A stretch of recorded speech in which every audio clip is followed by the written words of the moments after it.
Chapter 21. The next day, after leaving the General Staff headquarters, I headed straight to a hair salon with Ernst. Honestly, I didn't want to go, but Ernst insisted that since we were entering under the imperial family's invitation, it was only proper to make at least a minimal effort to look presentable. I had no room to refuse.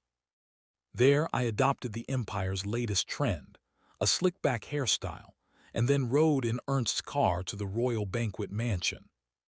A banquet mansion, can you even believe that? Just imagining how much wealth it must take to build an entire mansion, specifically for banquets, was beyond me. As I took in the grand sight of the mansion while walking up to the entrance, the staff member in charge of verifying the guest list spoke up. "A beautiful evening, gentlemen. May I have your names, please?" Before I could respond, Ernst answered first. "My name is Ernst Bark, and this handsome young man next to me is—" "Ah, Captain Daniel Steiner, correct. There's no way I wouldn't recognize such a famous figure." "Famous figure, huh?" Ernst turned to me with a playful smile. It was probably his way of telling me I had more than earned the right to be invited, but honestly, it just made me uncomfortable. "Colonel Ernst Bark, head of the operations staff, and Captain Daniel Steiner, operations staff officer. Your identities have been confirmed. Please enjoy the evening." The staff member stepped aside and bowed politely. "Thank you, keep up the good work." With that greeting, Ernst entered the banquet hall, and I followed closely behind him. Inside, the first floor bustled with waiters moving about busily. "Let's head up." We ascended the red-carpeted staircase in front of us and arrived at the second floor, where the great hall unfolded before our eyes. The hall was massive, easily hundreds of square meters, and packed with people engaged in lively conversations. One detail stood out. Most of the men were dressed in military uniforms similar to mine and Ernst's. In a wartime empire, serving in the military was likely a badge of great honor, and it seemed many were eager to flaunt it. At the same time, there were others dressed in formal suits or luxurious silk garments, likely wealthy financiers or nobles who funded the empire's army. As we walked through the crowd, a general-level officer spotted Ernst and approached us. The man had a scarred, wrinkled face, an unmistakable figure I knew all too well. Brigadier General Heinrich Schmidt, commander of the 1st Magic Mobile Corps. I couldn't forget him even if I tried. He was one of the first people I encountered after regaining my past life's memories. "Colonel Ernst, so you were invited as well, and this here." He was a brigade commander and a brigadier general. Feeling the tension, I quickly saluted. "It's an honor to meet you again, Commander. I'm Captain Daniel Steiner." "Oh, I see you've already climbed another rank since we last met. Well, considering the achievements you've made, it's only natural. Isn't that right, Bender?" Behind Heinrich, Captain Philip Bender nodded like a shadow. "Indeed, Captain Daniel Steiner, I'm glad you're serving the Empire. If we had met as enemies, you would have been quite the formidable opponent." "You're too kind, sir." To be honest, it really was excessive praise. Most of my achievements had been accidental rather than intentional. But Heinrich seemed to interpret my reaction as humility and gave me an approving smile. "When we first met, I thought you were talented enough to work under me. The Imperial Army is planning to advance northward soon for an expansion campaign. Well, perhaps we should discuss this later." "Ernst." What's with the sudden cliffhanger?" Feeling uneasy, I waited as Ernst responded. "Yes, sir, go ahead." "I need to speak with the Deputy Chief of Staff about the Empire's future, but before that, I wanted to hear your thoughts. If you don't mind, I'd like to find a quieter place to discuss this." "Oh, of course. If the commander requests it, I'll gladly oblige." Apparently, the two were already on familiar terms, as they laughed and walked off together. Philip, who was about to follow Heinrich, paused and glanced back at me. "Captain Daniel, since it's your first time at a banquet, just take a look around and grab something to eat to pass the time. The main event will start a bit later, so try to endure until then." I was genuinely touched by his words of concern. Was Philip actually an angel? I nodded, and Philip flashed a brief smile before following Heinrich. Left alone, I scanned the hall. For now, it seemed like the best move was to find a seat at one of the banquet tables and wait out the time. Standing around awkwardly would only attract unnecessary attention. And unwanted attention was the last thing I needed. With that thought, I slowly walked toward the banquet tables. Oh! I spotted an empty seat across from someone who had already started eating. Alistair, an intelligence agent of the Kingdom of Eldresia, pretended to enjoy his meal while carefully scanning the surroundings. It was, after all, a royal banquet. Just one glance revealed the sheer number of high-ranking officials packed into the venue. His mission was simple: relay the actual attendance list of the banquet guests to other agents. This information would make it easier for his allies to carry out targeted assassinations when they launched their planned attack on the banquet hall. For that reason, Alistair's eyes darted around the room, always alert. The sound of approaching footsteps suddenly caught his attention. Click, click. The slow, deliberate footsteps drew closer before coming to a halt. Swallowing nervously, Alistair lifted his head to see a man with black hair and equally dark eyes looking down at him. He instantly recognized the man. Captain Daniel Steiner, a monster who broke the notoriously tight-lipped Reginald in just one day of interrogation. Why was someone like him here? Had he been discovered? A cold sweat ran down Alistair's back as Daniel smiled and spoke. "Are you alone by any chance? If you don't mind, I'd like to take this seat." Refusing him would only arouse suspicion. Forcing himself to stay composed, Alistair nodded. "Of course, please have a seat." "Thank you. My legs were starting to feel a bit tired."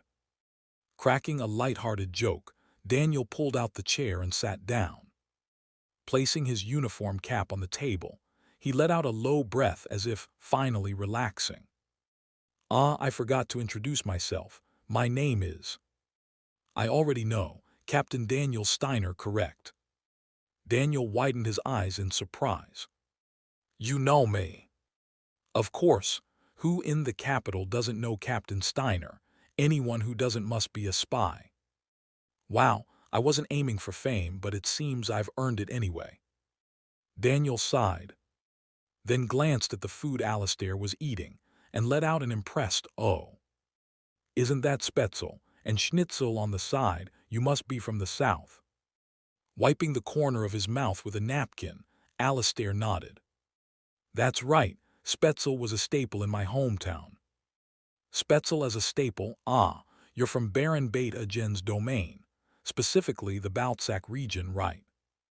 Alistair opened his mouth to reply, but Daniel raised a hand to stop him. "Let me guess. Baltsac is the only area in Baron Beta Gen's domain where Spätzle is commonly eaten. Am I right?" After hesitating for a moment, Alistair nodded. Denying it now would only make the atmosphere awkward. "Unbelievable. It's rare enough to meet someone from the south, but Baltsac. I'm from there too. Ever heard of Marie Village?" Daniel's tone was filled with genuine excitement at meeting someone from his hometown, but Alistair felt like the man was steadily closing in on him, narrowing down his identity. His palms began to sweat. Forcing himself to remain calm, Alistair smiled. "Of course, Marie Village. Isn't there a famous restaurant near there?" Establishing a connection was the safest way to deflect suspicion. Daniel's face lit up even more, clearly thrilled to meet someone from the same area. Yes, Jack's restaurant. It was pretty well known back in the day. Honestly, it looked too shabby to even be called a restaurant, but I used to visit it all the time. brings back memories. Snapping his fingers as if he just remembered something, Daniel leaned forward. If you know Jack's restaurant, that means you must have eaten there. Honestly, no one from Baltzek hasn't been to Jack's. Yes, of course. What was your favorite dish there? It was an innocent question, meant to spark nostalgia, but Alistair felt the weight of the interrogation crushing him. If he mentioned a dish that wasn't on the menu, the consequences would be catastrophic. Frantically running calculations in his head, Alistair recalled a dish commonly served in southern regions of the Empire. I really liked the apple strudel at Jack's. I even visited last year, and the flavor is still fresh in my memory. Aha, apple strudel. Daniel clapped his hands and laughed. It's delicious, isn't it? That sweet and soft flavor is unforgettable, especially with vanilla ice cream or whipped cream on the side. Alistair finally let out a breath of relief. He had been lucky. Apple strudel was a widely recognized dish served in the Empire's southern regions, often as breakfast or dessert. Now all he had to do was make a smooth exit after a bit more conversation. But just as he was starting to feel safe, Daniel tilted his head. Something feels a bit strange. Strange? What was he talking about? Alistair froze, unable to respond, as Daniel rubbed his chin thoughtfully. Then Daniel slowly turned his head and locked eyes with him. As far as I know, Jack's restaurant stopped serving apple strudel 3 years ago, after an incident where a customer with an apple allergy had a severe reaction. It was taken off the menu. Daniel leaned forward, his pitch-black eyes unblinking. But you said you had it last year. For a brief moment, Alistair felt like the blood was draining from his body. Terror gripped him. Chapter 22. My heart pounded wildly, and my breathing grew erratic. I forced myself to maintain a calm expression, but the corners of my lips trembled slightly. Calm down, think of an excuse. If I failed to answer now, Daniel's suspicions could solidify into certainty. Running countless simulations in my head in a split second, I finally managed to speak. Ah, is that so? I had no idea. They were still serving it when I went, so I didn't know about such an incident. This was the best response I could devise after analyzing the situation. Judging by the fact that Daniel had started working at the General Staff Headquarters immediately after graduating from the academy, it was highly unlikely he had visited Jack's restaurant last year. It was, essentially, a bluff exploiting a gap in his information. So you didn't know about the incident? Daniel lightly tapped the table with his fingers. That small motion and the faint sound felt deafening to me, amplifying my anxiety. I could feel Daniel's suspicion, like a physical weight pressing against my skin.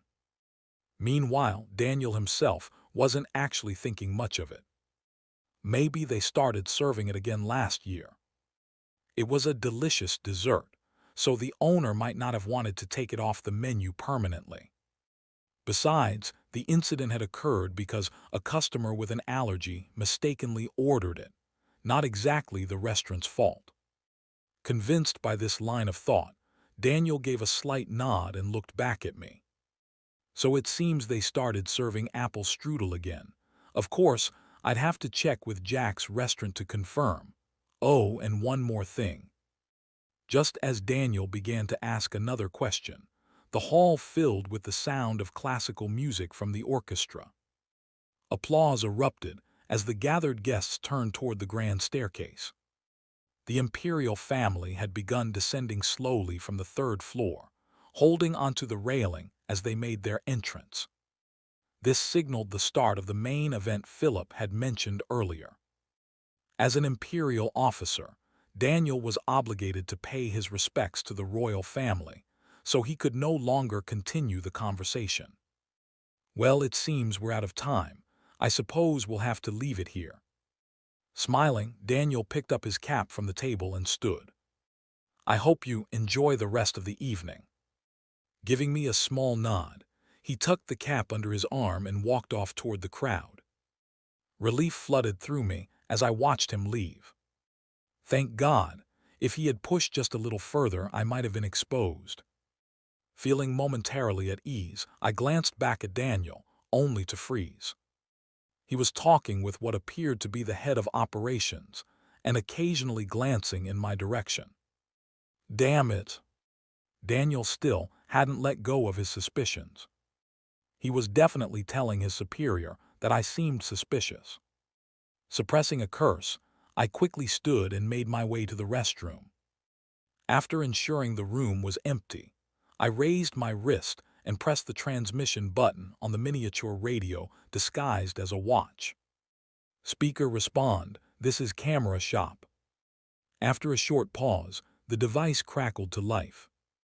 What's wrong? Is it time to report the guest list? I shook my head. No, I've been compromised. Security has likely been reinforced already. Abort the Mad Dog operation immediately. Spread the agents out to the Old City District. We're switching to Plan B. Compromised. The identity papers were flawless. Your disguise should have been undetectable even to Imperial officers. The situation turned bad. The one suspecting me is none other than Daniel Steiner. Daniel Steiner. Even through the radio, the weight of that name lingered. The response came only after a tense silence. Understood. Abandoning the current plan and switching to Plan B will notify all agents immediately. Good luck. The transmission cut off. Staring at the watch for a moment, I slowly lowered my arm and pressed my fingers against my forehead. Damn it, Plan B. Unlike the original plan, Plan B had an exponentially higher chance of failure. Even if it succeeded, most of our agents would be slaughtered, and it would practically hand the Empire the justification it needed to launch an expansion war. But there was no other choice. With Daniel Steiner already suspicious of me, the original plan was no longer viable. Running my hands down my face, I clasped them together and whispered a quiet prayer. Dear God, please watch over us. Alistair's frantic footsteps toward the restroom didn't escape my notice. Heading to the restroom is he, that new friend of yours, Ernst remarked. He must have been urgent. I shrugged, feigning indifference, and Ernst chuckled lightly. Let's set aside talk of your hometown acquaintance for now and focus on the ball. The ball? Ah, that's right. This is your first time attending a royal banquet, isn't it? Once the banquet hits its peak, the royals traditionally open the ball with a dance. It's a way of preserving their legacy. I couldn't fathom how dancing related to preserving tradition, but I wasn't about to question the cultural practices of the imperial family. Nodding vaguely, I turned my gaze toward the central hall where the royals were preparing for the dance. The first person who caught my eye was Sylvia. She wore an elegant amethyst evening gown with a daringly low-cut back. Yet, the blue-tinged necklace and earrings drew attention away, giving her an air of sophistication rather than vulgarity. Frankly speaking, she looked completely different from the Sylvia I'd met in the north. Maybe it was the light makeup, but after observing her carefully, I quickly realized the real reason for the change in her demeanor. She hates this. Sylvia wasn't smiling.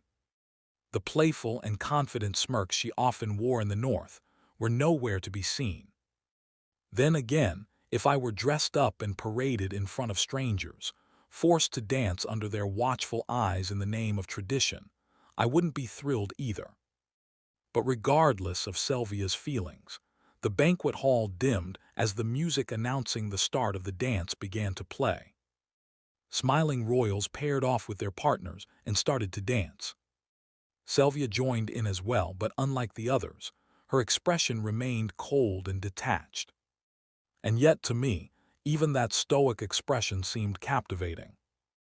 I like to think of myself as a rational man, but it seemed my rationality wasn't enough to overcome my shallow preference for appearances. Had it been anyone else wearing such a sullen look, I would have told them to cheer up. But with Sylvia, her beauty made even her indifference look like art. Truly, this was the dangerous power of beauty, a reminder to remain cautious. I crossed my arms and watched as the dance ended and the lights brightened. As if rehearsed, the crowd burst into applause, showering the royals with admiration. Sylvia, caught in the wave of applause, shifted her gaze around the room, clearly uncomfortable. Her eyes suddenly met mine. Her eyes widened slightly, and just as I was about to clap, "Don't!" Sylvia's lips formed the word, stopping me in my tracks. Frozen mid-motion, I quickly dropped my hands, feeling slightly ridiculous as others continued clapping. Meanwhile, nobles began to approach the royals, engaging them in polite conversation. Sylvia wasn't spared, forced to greet each one with a practiced smile. I stared blankly at her, still wondering if I'd done something wrong earlier. Was clapping after making eye contact some sort of breach of etiquette? Before I could make sense of it, Sylvia politely excused herself from the nobles and began making her way toward me. I stepped aside to let her pass, but she kept coming straight for me. Stopping just a step away, Sylvia looked up at me with a faint smile. "It's been a while, Daniel, or should I call you Captain now?" So she really did come to see me. Still processing her sudden approach, I nodded. "Yes, I've been promoted to captain." "I see. Well, considering all the merits you've earned, it's no surprise. By the way, you changed your hairstyle." "Yes, I didn't want to, but my superior insisted." Sylvia let out a soft laugh. "You should thank that superior. It suits you. It makes you look more mature." "I've always been an adult." "Age alone doesn't make someone an adult, especially when you look at those people." Sylvia glanced at the nobles she'd been speaking with earlier. "They all think the Empire should start another expansion war. None of them have even considered what kind of consequences that would bring to the international community." Well, to be fair, this mindset wasn't unusual for the times. In this era, colonizing so-called lesser civilizations was often seen as a business opportunity or even an act of salvation. Rather than calling them ignorant, it was more accurate to say Sylvia was ahead of her time. It's inevitable. With the empire gaining momentum, advocating for war is only natural. Not everyone can be as wise as. I stopped mid-sentence. Alistair, the hometown friend who'd gone to the restroom, was now running toward us. His face was deathly serious. Before I could process the situation, he reached into his coat. Sensing danger, I unlatched my holster and drew my revolver. He made a throwing motion, and I pulled the trigger. Bang! The shot rang out, and his head burst open. But the object he'd thrown was still hurtling toward us. "Your Highness." Acting on instinct, I grabbed Sylvia's wrist and pulled her into my arms, shielding her with my body. I turned away and shut my eyes tightly. Then, flash! A blinding light consumed everything. I took a slow, steady breath and cautiously opened my eyes. Darkness. This wasn't the banquet hall I had been in just moments ago. I waited, letting my eyes adjust to the dim light. Moving carelessly and making noise would be a bad idea. "Daniel." "Quiet." I silenced Sylvia, who was fidgeting beside me, and continued observing my surroundings. A hotel. We were in a spacious living room, adorned with luxurious furnishings. Glancing behind me, I saw a glass wall that overlooked the cityscape. That's when I pieced it together, the object that man had thrown. An Etherium displacement grenade. It was a high-end tactical device designed to displace the targets it struck, effectively teleporting them to random nearby locations. Expensive and unreliable due to its lack of precise targeting. It was more of a gimmick than a widely used weapon. I'd heard of it being employed in special operations, but I never imagined I'd be on the receiving end of one. I said, be quiet. It's not that. Sylvia squirmed slightly, pushing against me. It was only then that I realized I was still holding her tightly. Caught up in the tension, I hadn't even noticed my improper actions. I quickly released her, and she took a step back. Sylvia looked at me with mild irritation, but her ears were noticeably flushed red. Her breathing seemed slightly uneven, too. My apologies. As I offered a brief apology, Sylvia tucked her hair behind her ear and replied, I understand you were trying to protect me, but next time be more careful, and... Her tone shifted as she suddenly ducked behind the nearby sofa. They're coming. I hear footsteps, 7, no, 8 of them. Footsteps. I crouched beside Sylvia and listened carefully. Sure enough, footsteps echoed nearby. It seemed they didn't know our exact location, but they were searching the area. I let out a quiet sigh. This just keeps getting worse. For now, I'll do my best to keep you safe. That won't be necessary. Sylvia lifted the hem of her evening gown. A holstered pistol was strapped to her thigh. I stared at it, momentarily speechless, before exhaling in disbelief. You carry a pistol with you at all times. You never know what might happen. It seems that between the two of us, Your Highness is the more mature one. Sylvia smirked faintly as she drew the pistol from its holster. Let's just say we both are. Fair enough, now then. The footsteps drew closer. I glanced toward the door and spoke. Let's act like adults and protect ourselves. Click. Sylvia cocked her pistol, her expression brimming with confidence. Exactly what I had in mind. So this is what they meant by Iron Princess. Honestly, I couldn't have asked for a better ally in this situation. Chapter 23. It was likely her first time being separated from the royal guard, yet she maintained her composure. I almost wanted to compliment her for it. However, the situation was far too urgent for idle chatter. The enemy was now so close that I could hear their footsteps even without straining my ears. Your Highness, they'll be storming this place any moment now. Sylvia nodded while looking at the door. Yes, I know. In that case, can you fire 2 shots toward the ceiling when they open the door? The ceiling. Not at the enemy. Sylvia looked at me with suspicion, but I remained serious. It doesn't have to be the ceiling. The point is to make noise with gunshots. Why on earth? No, I get it. She must have understood the urgency of the situation, because she didn't question me further. Tab, tab, tab. The sound of hurried footsteps echoed closer. We waited in silence until the hinges of the door creaked open. I'll start now. The moment the door opened, Sylvia pulled the trigger twice as instructed. Flashes of light burst from the gun, and the deafening gunshots reverberated through the dimly lit room.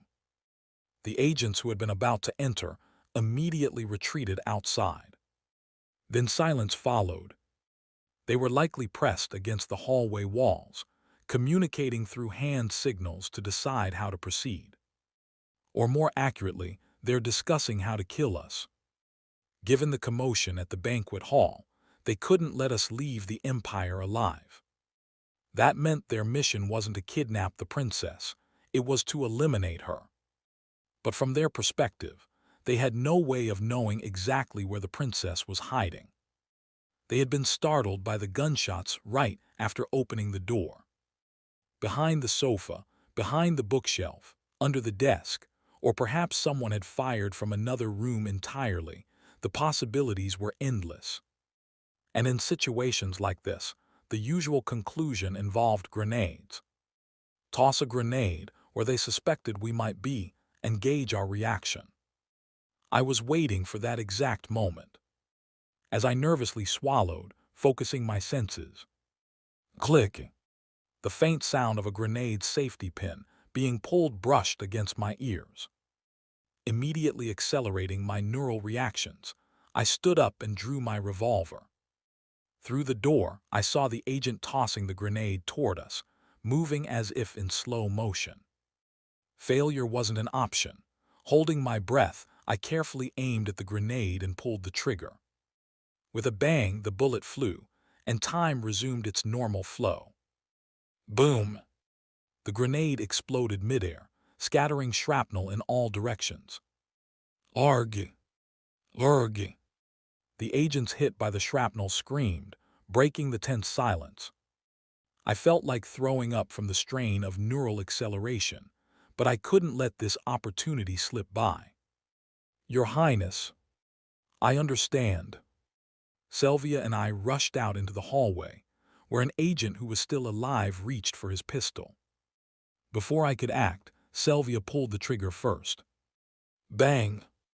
The agent collapsed with a grunt, a bullet lodged between his eyes. Scanning the surroundings, I saw that the rest of the agents were already lifeless on the floor.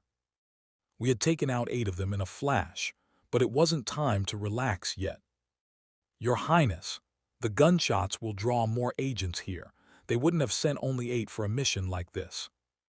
Then we need to get out of here as quickly as possible. No, it was already too late. Footsteps echoed again, this time from the central staircase. Upstairs, the Imperial Princess is upstairs. Gather everyone, shoot on sight. Top floor of the hotel, don't let them escape. My breathing grew heavy from tension. At this point, the only person I could rely on was Sylvia. This way. Grabbing Sylvia's wrist, I sprinted toward the end of the hallway.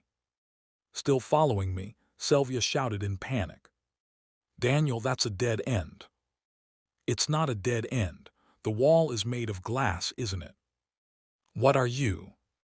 Realizing my intent, Sylvia's eyes widened in disbelief. You're planning to jump out of there. Yes, the stairs and elevators are occupied. This is our only option. That's insane. Suicide isn't a solution. Frustrated, I turned to face her. Your Highness, you can use spatial magic, can't you? How did you know? That's not perfect. It only works within line of sight. Exactly, and we're on the top floor, perfect timing. I wasn't sure whether the situation itself was absurd, or if I'd finally lost my mind, but I let out a laugh. Still running, I raised my revolver without hesitation and fired. Bang, bang, bang. 3 bullets shattered the reinforced glass wall, leaving cracks that spread like spiderwebs. At the same time, shouts erupted from the central staircase. There they are. Fire, orders from above, kill them. I kicked off the ground and lunged toward the glass. Crash, the glass shattered and shards flew in every direction. Holding Sylvia's hand, I leaped through the broken window with her. But soaring through the air only lasted for a moment. Eek! Gravity pulled us down, and we began plummeting toward the ground. The wind whipped through my hair and uniform, while Sylvia's dress billowed like a flag. It was white. Your Highness. My shout snapped her out of her daze. She took a deep breath and nodded. Watching the scenery of the old city rapidly approach, Sylvia chanted a short spell. A brilliant white light engulfed both of us. When I opened my eyes, Sylvia and I were still in midair. But the ground was close. Holding Sylvia tightly, I braced myself as we crashed onto the floor, my shoulder taking the impact. The pain shot through me, sharp but bearable. Before the pain even subsided, I scanned my surroundings and exhaled in relief at the lack of people nearby. All I could see were broken records and discarded furniture. It looked like a dumping ground for household waste. Vashi. Sylvia stirred in my arms and pushed herself upright. She seemed dizzy, likely due to the spatial teleportation magic she had just used. However, she quickly composed herself and looked at me. Are you all right? It was unexpected. I thought she would first ask if we had successfully escaped. Yes, I'm fine. I pressed my hands against the floor and stood up. Looking down at Sylvia, who was still sitting on the ground, I couldn't help but notice her disheveled appearance. Her carefully styled hair was a tangled mess, and her luxurious evening dress was smeared with dust and blood. Ironically, the sapphire earrings and necklace she wore still gleamed under the moonlight. Wait, moonlight! I glanced up to see that the ceiling had collapsed, leaving a gaping hole. The stars were clearly visible in the night sky. It seemed we had chosen this spot in haste, simply looking for any place to hide. I shook my head at our luck and extended my hand toward Sylvia. Let's get up. The floor is cold. Sylvia nodded and took my hand, rising to her feet. I leaned slightly closer to check her condition. Are you hurt anywhere? No, thankfully not. Wait. Her face flushed as she pushed my chest away. Her tightly shut eyes hinted at a mix of embarrassment and irritation. Don't you think you get a little too close sometimes?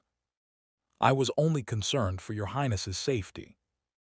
I know, I understand, but never mind. More importantly, are we safe now? I believe so. They shouldn't be able to track us after the teleportation. Even if it were possible, the Royal Guard would arrive first. They would have been dispatched immediately after the Etherium displacement grenade exploded, and should have already entered the old city by now. Sylvia seemed to agree, nodding once before stepping away from me. An awkward silence settled between us. When we were in danger, we had joked and talked to ease the tension, but now that the crisis was over, an inexplicable awkwardness lingered. Adding to the discomfort was the nagging thought in my head: the closer I get to Sylvia, the further I might drift from my dream of leaving the Empire. After all, it wasn't proper to casually converse with someone as noble as the Imperial Princess. As I resigned myself to waiting for the Royal Guard, Sylvia suddenly spoke cautiously. Daniel, do you know how to dance? Dance? I shook my head. I've only ever watched others dance. I've never done it myself. As you know, I grew up an orphan and never learned those kinds of social skills. Why do you ask?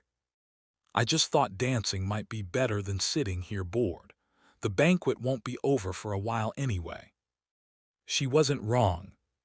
The banquet wouldn't end until midnight. Your Highness, I'd love to oblige, but I doubt my skills. I'll teach you, it's not that hard. She was persistent, and refusing her outright felt impossible. All right, I'll give it a try. Good. Sylvia stepped closer and took my hand. Follow my lead. She lifted my hand slightly and began to step slowly. Her pace was deliberate, probably to accommodate my lack of experience, but even so, I struggled to keep up. When I stumbled a few times, Sylvia couldn't help but laugh. I felt my face heat up. Didn't I warn you I couldn't dance? You'll get better with practice. Come on, let's try again. Sylvia moved her feet once more, and I followed as best as I could. After several attempts, I finally managed to mimic her movements. It was crude, but it resembled a dance well enough. With the moonlight as our spotlight, we danced, our movements forming the rhythm of a waltz.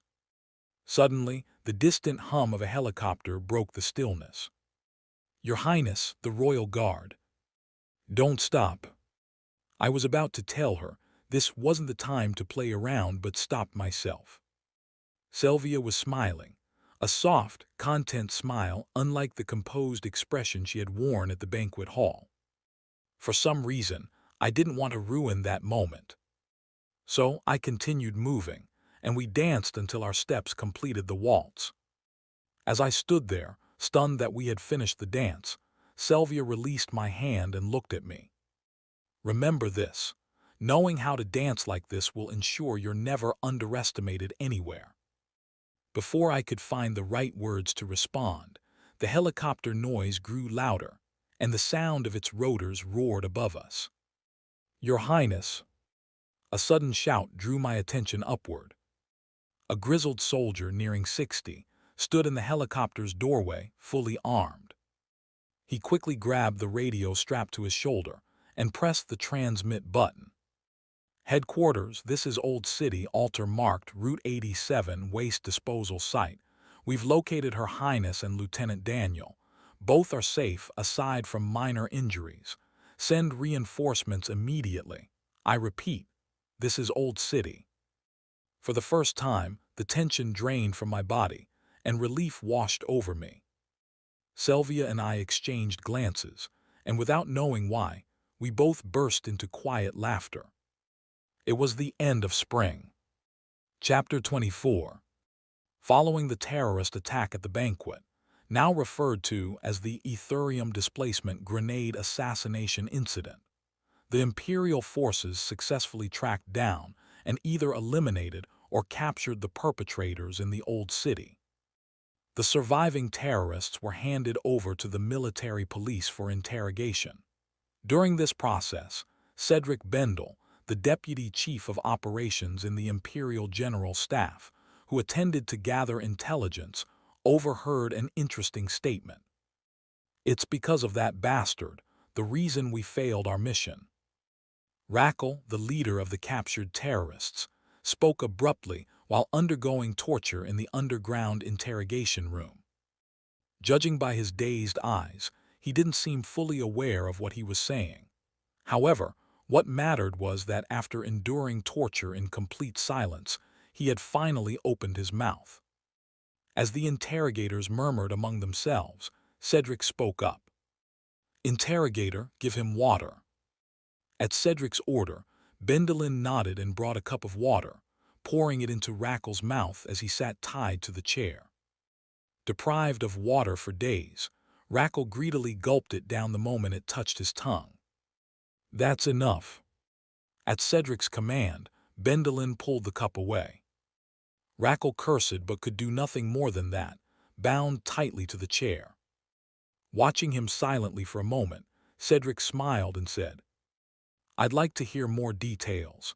For example, who this bastard you mentioned is. If you tell me, another cup of water isn't out of the question." Rackle finally seemed to snap back to reality and stared directly at Cedric. Upon recognizing the man speaking to him, Rackle's eyes widened. Imperial General Staff, Deputy Chief of Operations / Brigadier General Cedric Bendel. Gaunt features and almost colorless eyes. Cedric was a high-priority assassination target for the Allied Kingdom's Intelligence Division. Rackle ground his teeth and trembled with rage, but as a defeated and captured agent, he no longer had the power to kill his adversary. Resigning himself, Rackle relaxed his body and let out a bitter laugh. "So you did know. That means it wasn't an official order, just someone acting on their suspicions. Ridiculous." His laugh was filled with self-mockery. "Daniel Steiner, that bastard figured out our plan. We had no choice but to change it. That's why we abandoned the banquet hall and waited in the Old City instead." Daniel Steiner. Cedric had, of course, heard the name. After all, he was not only the man credited with saving the Imperial Princess, but also someone who had achieved multiple military successes recently. But to think Daniel Steiner had been the first to detect signs of the banquet attack. And if Rackle's words were to be believed, Daniel's suspicions had forced them to abandon their original plan and take a disadvantageous approach. Impressive. Combat logistics, strategy, intelligence, counterintelligence. Cedric had seen many young talents excel in one area. War breeds heroes, so it was natural for abilities to shine on the battlefield. But excelling in every domain, Daniel Steiner was the first he had seen. They say you can recognize the value of a precious gem, even in its raw form. Cedric knew it was still too early to make final judgments, but he couldn't deny Daniel's capabilities.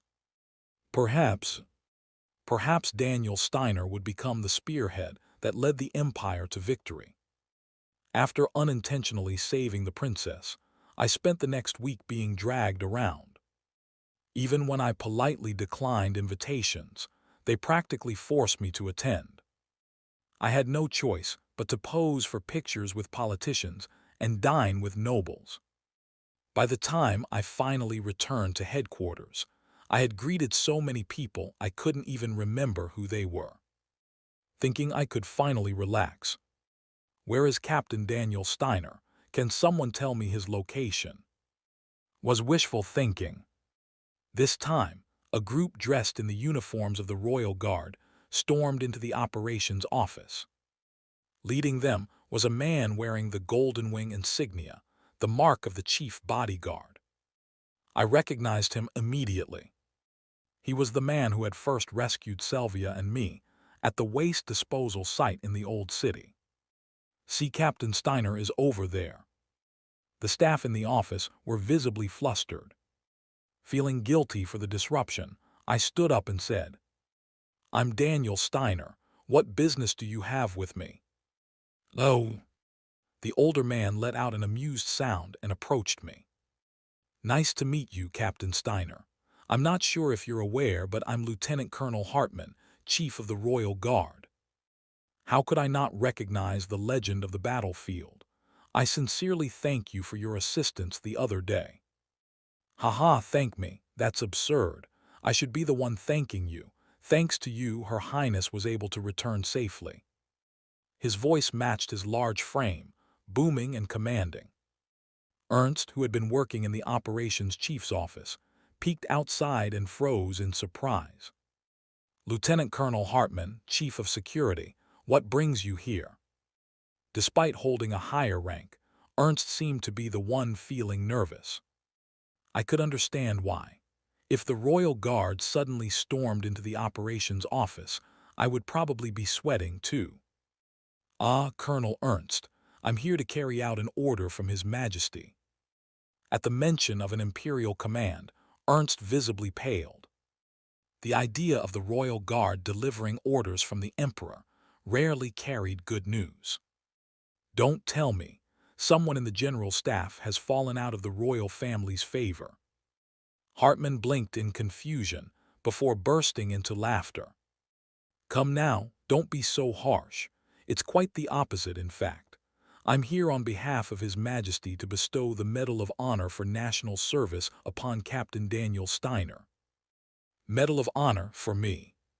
Still dazed, I saw Ernst relax and nod. I figured he'd receive it eventually, but this is sooner than I expected.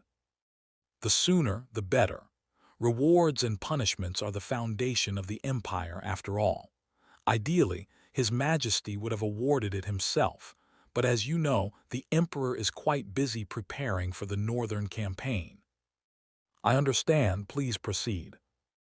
Ernst gave me a thumbs up to congratulate me, and then stepped aside. While I still struggled to grasp the situation, Hartman pulled out an imperial decree. It resembled a cylindrical scroll and looked expensive at a glance. With practiced hands, Hartman untied the ribbon and unrolled it. "Hear the words of the ruler of the empire, Captain Daniel Steiner." Hartman's booming voice echoed through the operations office. As if rehearsed, everyone in the room, myself included, dropped to one knee. "According to the reports from Central Intelligence and the military police, you identified a spy at the banquet and maintained suspicion despite his efforts to deceive you. As a result, the enemy was forced to alter their plans, thereby preventing disaster before it could strike." "When did I do that?" "Furthermore, your act of risking your life to protect my daughter, Sylvia von Amberg, the Empire's radiant light, is a deed worthy of the highest praise and recognition. Therefore, I hereby award you the Medal of Honor for National Service, Second Class, the Guxian Medal." The moment I heard Guxian Medal, a chill ran down my spine. To my knowledge, no officer of my rank had ever received it. That meant I would be the first, placing me under intense scrutiny. Even among senior officers, recipients of the Guxian Medal were exceedingly rare. It also meant that Allied spies would see my head, as an even more valuable target. I glanced toward Lucy, only to find her wearing an emotionless expression. That scared me even more, and I quickly looked away. "Rise, Captain Daniel Steiner." At Hartman's command, I stood. One of the guards stepped forward, carrying an elegant case. When the case opened, it revealed a medal, a ribbon bar, and a golden badge. Hartman picked up the badge, no larger than a fingernail, and affixed it to the left side of my uniform. "Wear this badge proudly. Wherever you go, people will recognize you as a recipient of the Guxian Medal. It's a tremendous honor." It didn't feel like an honor at all, but I nodded anyway. Hartman patted my shoulder and leaned in slightly. "By the way, have you ever considered joining the Royal Guard? With your skills, I think you could rise to Chief of Security in no time." The moment I joined the Royal Guard, escaping the Empire would become nearly impossible. I forced an awkward smile. "I think the Royal Guard is an honorable organization, but in times of war, I believe my place is on the front lines." Hartman paused, then nodded as if he understood. "I see. A capable young man like you certainly belongs on the battlefield more than in the Guard." Something about that didn't sound right, and I opened my mouth to clarify, but Hartman had already stepped back with a grin. "Congratulations, Captain Daniel Steiner, recipient of the Guxian Medal." With that, the informal ceremony concluded, and the staff in the room stood and broke into applause. Cheers rang out from all directions, but I felt nothing resembling joy. My eyes met Lucy across the crowd. Her calm, steady gaze sent a chill down my spine. Sweat trickled down my back. No matter what, I needed to escape the Empire as soon as possible. Chapter 25. My instincts were screaming at me. Something big involving Lucy was going to happen today. Not to brag, but my instincts were usually right. So I spent the day carefully observing and staying on guard against Lucy. But contrary to my expectations, Lucy remained as composed and efficient as ever, quietly handling her work. "It's time to go, Captain." From inside my personal office, Lucy finished organizing the documents and looked at me. "It's already time to leave." I glanced at the wall clock. It was 6 p.m. Momentarily dazed, I cleared my throat and stood up. "All right, let's head out." I stuffed a few documents into my briefcase and stepped out of the office, with Lucy following close behind. We descended the central staircase and exited the General Staff Headquarters. "Captain," turning to see what she wanted, I found Lucy holding out an umbrella. "This is the umbrella you lent me earlier. Thanks to you, I didn't get drenched in the rain. I intended to return it sooner, but you've been so busy that I didn't have the chance." "Ah, right, I did lend her an umbrella." "I'm glad it was useful." As I accepted the umbrella, Lucy blinked her crimson eyes and added, "Congratulations on receiving the Guxian Medal. Given the favor you've earned with the higher-ups, it's only a matter of time before you're promoted to major." Was that a threat? Unable to read her intentions, I froze, but Lucy simply bowed her head. "Well then, I have another appointment, so I'll take my leave." With that, Lucy walked ahead and disappeared into the distance. Was my gut wrong? Nothing had happened after all. I stared blankly at her retreating figure before opening my briefcase and tucking the umbrella inside. Well, no news is good news. I closed the bag and glanced up at the sky, which was completely clear without a single cloud. Is it summer already? Even at 6 p.m., the sun hadn't set. The breeze that brushed past me felt warm and gentle. Taking a deep breath, I started walking lightly. I heard there's a new dessert shop on the outskirts of the city. Maybe I'll check it out. After getting caught up in one crisis after another lately, I felt like I deserved some kind of break. Boss, we've secured distribution rights in Raven Street, Block 23. We paid the patrol officers more this time, so they've agreed to turn a blind eye for now. Inside a dimly lit room with a rattling ventilation fan, Mafia boss Nickel let out a satisfied chuckle. See, what did I tell you? If they refuse once, just give them more money. That's how we expand operations and build a network of cells. Nickel bit into his cigar, and one of his subordinates rushed over to light it for him. After taking a few puffs and exhaling the smoke, Nickel waved the man away.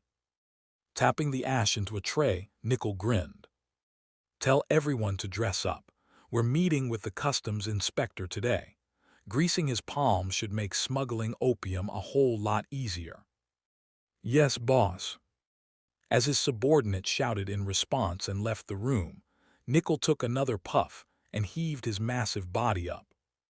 Shoving his creaky chair aside, he adjusted his clothes in front of a full-length mirror. His fingers, adorned with gold rings, glistened under the dim light as he admired his reflection with a greedy smile. This is too easy. Nickel had originally been a spy for the Allied nations. Smuggling opium had merely been a means of securing local funding.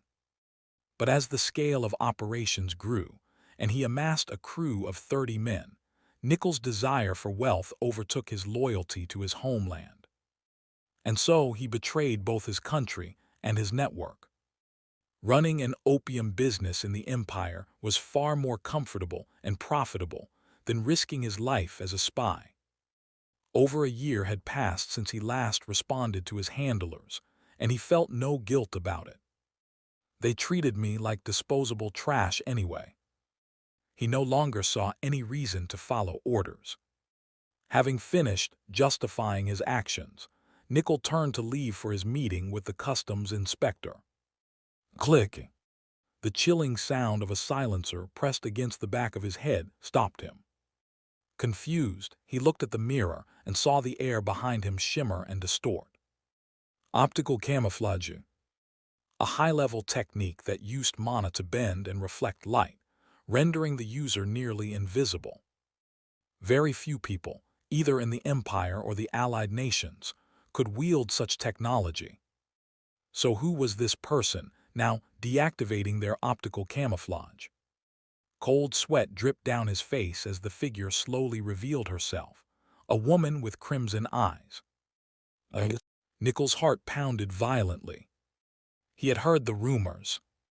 The red-eyed Reaper, tasked with eliminating traitors to the Allied nations. But he had dismissed it as nothing more than an urban legend. Trembling, Nickel stammered. "W8, killing me would be a mistake. I've been spreading opium in the Empire. Even if I betrayed the Allied nations, I've still been undermining the Empire." "That's no excuse." "Please, look, I'll give you all the money I've earned." Lucy pulled the trigger. The silenced gunshot echoed faintly, followed by the sound of Nickel's body thudding to the floor. Lucy looked down at the corpse dispassionately, brushed off her hands, and opened the window. It was a 3-story drop, but it didn't matter. She leaped down like a cat, landing lightly before slipping into a nearby alley. Weaving through the streets to avoid beggars and onlookers, Lucy finally entered an empty alley where she could change clothes. Feeling a sense of relief, she pulled out sunglasses from her coat's inner pocket and put them on. Her red eyes always drew attention, so it was better to hide them. After readjusting her wig and removing her blood-stained coat, Lucy turned her head and froze. A soldier had entered the alley. Worse, their eyes met. Initially, she just thought it was annoying to have another problem to deal with. But then she recognized him. Daniel Steiner.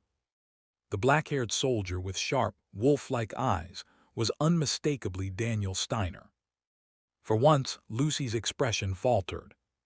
This is bad. Daniel Steiner wasn't just a skilled soldier.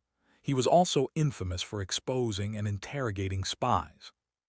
And his reputation for combat prowess killing Colonel Jeremy in a single strike and taking out 8 Allied agents, was well known. Even if she could neutralize him, she'd never escape the fallout of killing a Guxian medal recipient. Lucy made a split-second decision. She'd have to bluff her way out. Meanwhile, Daniel was thinking the exact same thing. I just wanted dessert and got lost, and now I've run into Lucy covered in blood. Fantastic. Despite her disguise, Daniel had caught a glimpse of her red eyes before she put on the sunglasses. She's definitely on some kind of mission.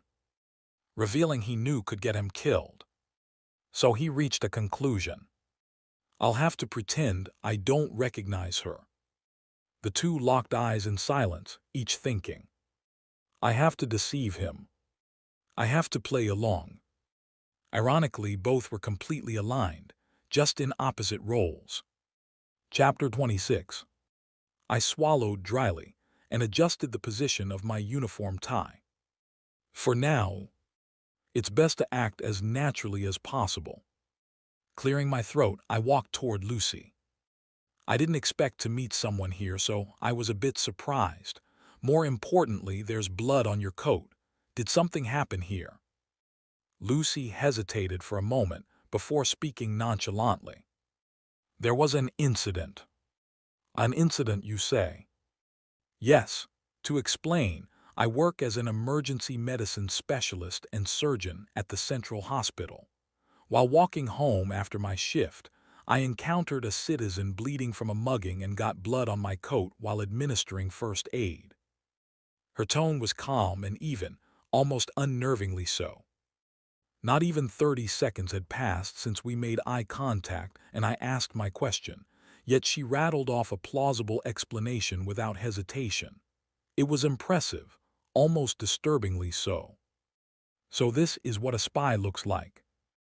As I admired her performance, Lucy turned the tables and asked me a question. May I ask why you're here, Lieutenant? Unlike Lucy, I had no need to lie. It's a bit embarrassing to admit, but I heard there's a new dessert shop in the outskirts of the capital. I was taking a shortcut to get there and got lost. A dessert shop? Her skeptical response made me feel oddly ashamed. Judging by her reaction, it seemed men visiting dessert shops alone wasn't considered normal in this era. But giving up what I liked because of other people's opinions wasn't an option. Is there a problem with that? Lucy hesitated for a moment before shaking her head. No, I was just surprised. I wouldn't have expected Captain Daniel Steiner, the infamous man without blood or tears, to enjoy sweets fit for children. That stung a little. Watch your words, desserts are not junk food. My apologies. In any case, if you're lost, I can guide you. A guide, huh? It was a little unsettling, but if we were only walking together until we left the alley, it should be fine. It wouldn't be proper for an officer to refuse a citizen's goodwill. I'll gladly accept your help. As you seem to already know, I'm Captain Daniel Steiner from the General Staff. Dr. Myron Seabrith, surgeon at the Central Hospital.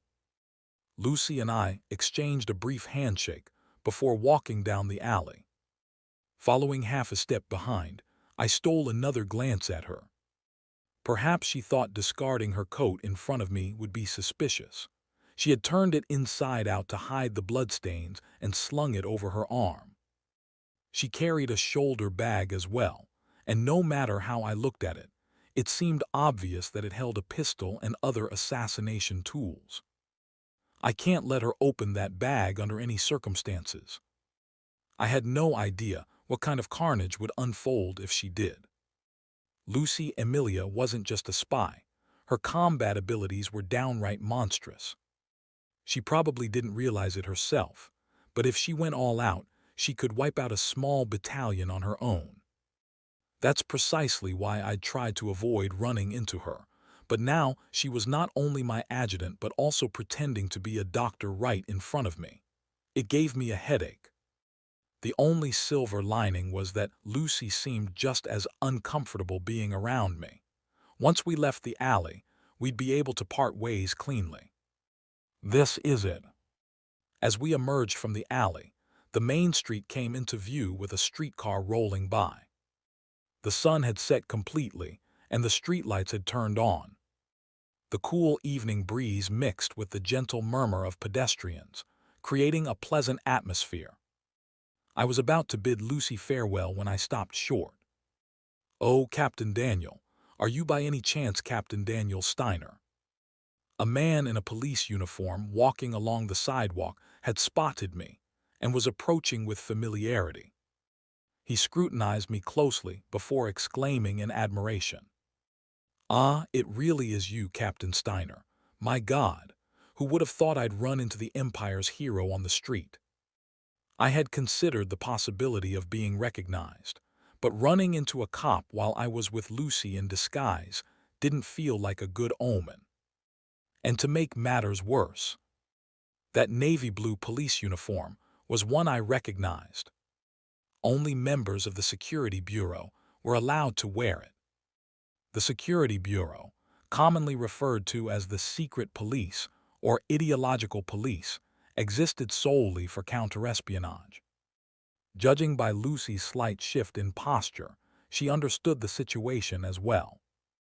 Of course, the officer, oblivious to our circumstances, smiled and extended his hand. "It's an honor to meet you, Captain Steiner. I'm Senior Inspector Cartman Schultz from the Security Bureau." Ignoring him wasn't an option, so I smiled back and shook his hand. "Captain Daniel Steiner, General Staff. It's not every day you meet someone from the Security Bureau on the street." "Haha, this area isn't actually under my jurisdiction, but I made a reservation at a nearby restaurant. Since it coincided with the end of my shift, I came in uniform." Cartman, seemingly struck by an idea, snapped his fingers. "It must be fate for us to meet like this. How about joining me for dinner? I'll pay, of course, and if it's all right with you, your companion is welcome to join us as well." This wasn't good. Should I deny knowing Lucy? No, that would only prompt him to ask why we were coming out of the alley together. Security Bureau officers were naturally suspicious of everything. It came with the job. To avoid complications, I needed to play along and politely decline his invitation. I opened my mouth, searching for a natural excuse. "I truly appreciate the invitation, but I got lost on the way here and wandered quite a bit. I'm feeling rather tired." "Oh, no need to worry about that.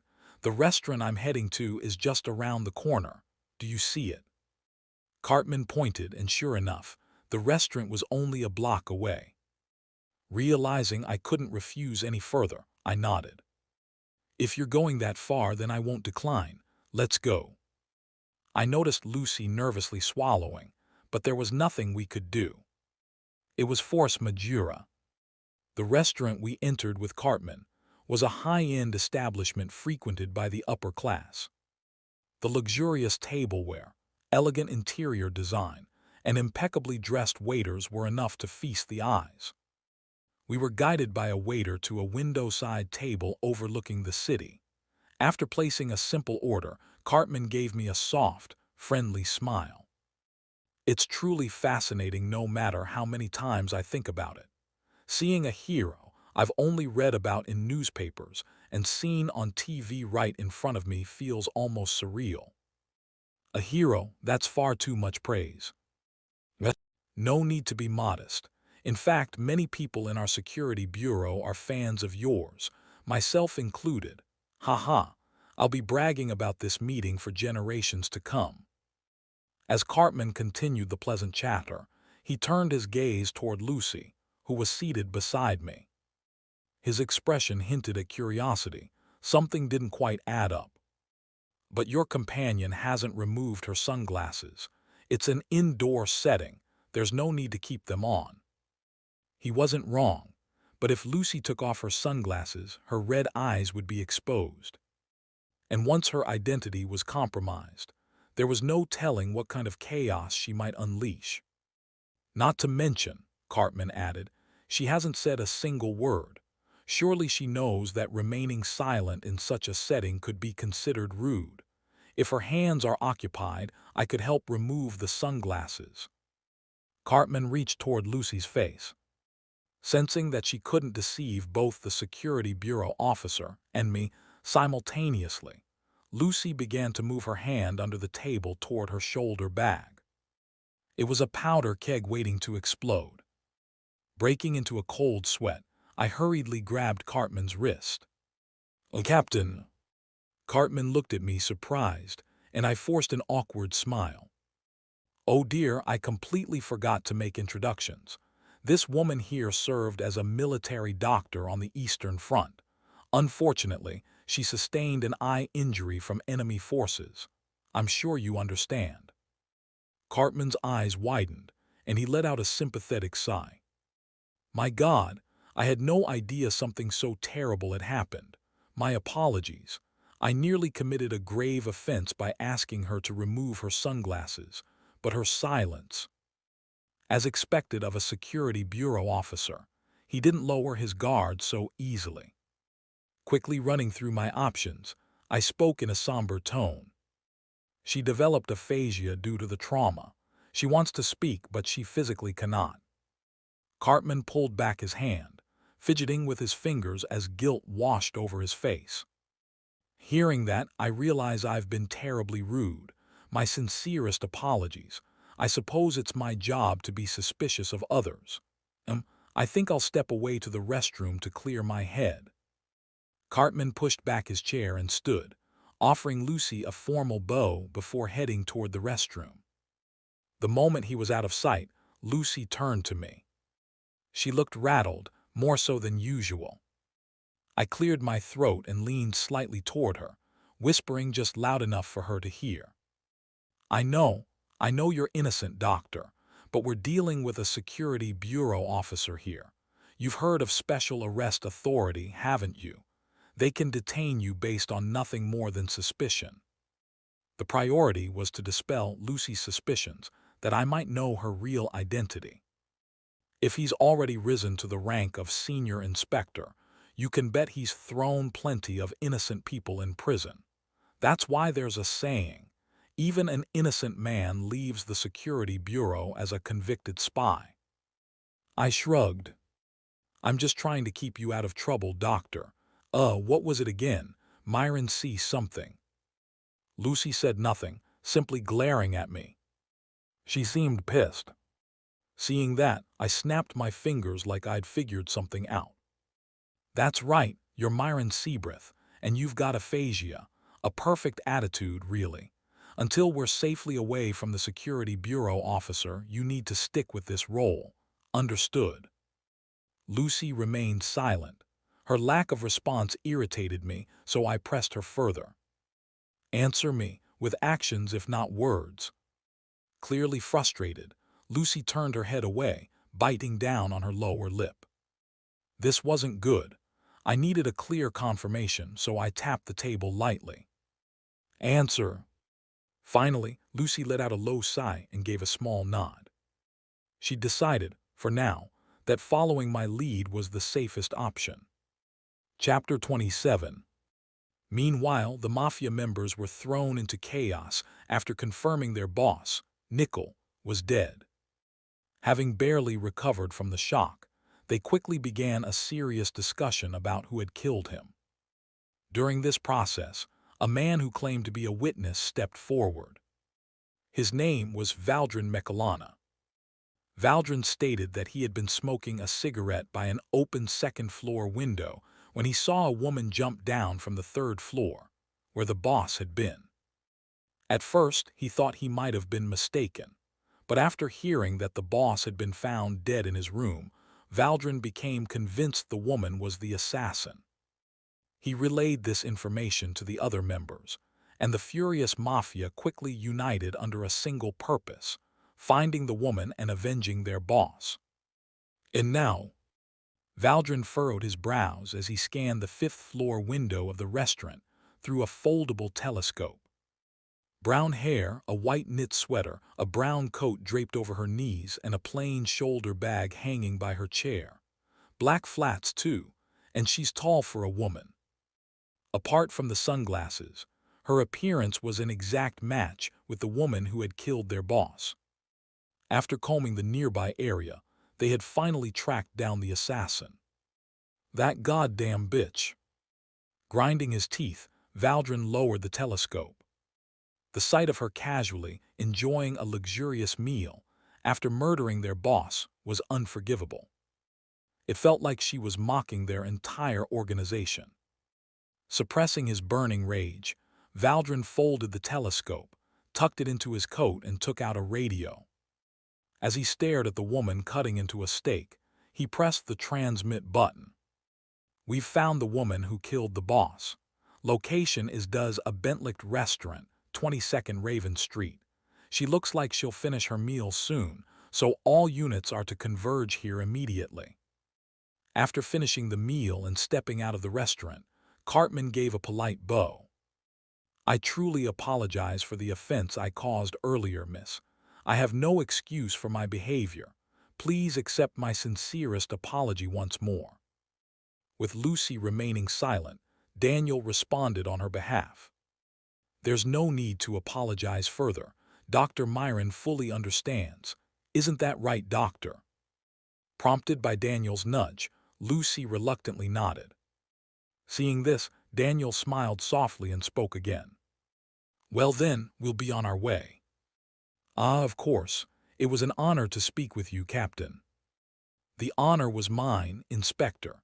It's not every day one gets to converse with someone so devoted to the Empire. Farewell." Daniel gave a slight bow, then turned and began walking away with Lucy. After putting some distance between them, Daniel glanced back. Cartman stroked his chin a few times before finally turning and heading in the opposite direction. Breathing a sigh of relief, Daniel relaxed. "You can speak now." Regaining her voice, Lucy hesitated for a moment before muttering, "You made me look like an idiot. I treated you like an aphasia patient, not an idiot, and as I said, I was only trying to save you from the Security Bureau." He wasn't wrong. Without Daniel's intervention, Lucy would have faced Cartman's suspicions head-on. While Lucy's pride was wounded by having to rely on an outsider, she had to admit the truth. "I'll repay this debt someday." Hearing her whisper, Daniel broke into a cold sweat. He couldn't tell if she meant she'd help him or kill him. Since prying into her thoughts wasn't an option, Daniel gave a stiff nod. "I appreciate the sentiment, but there's no need to repay me. More importantly, how about we go our separate ways now?" He was already worried the dessert shop would close if they delayed any further. Daniel had been looking forward to treating himself, but Lucy shook her head. "I'm afraid that won't be possible." "What?" Daniel blinked in confusion, a vague sense of unease creeping in. Lucy glanced around cautiously before explaining. "Listen as we walk. We're being tailed. Behind us, across the street, and even a block ahead, there are multiple eyes on us." "Tailed?" Daniel's eyes sharpened as he subtly observed the pedestrians.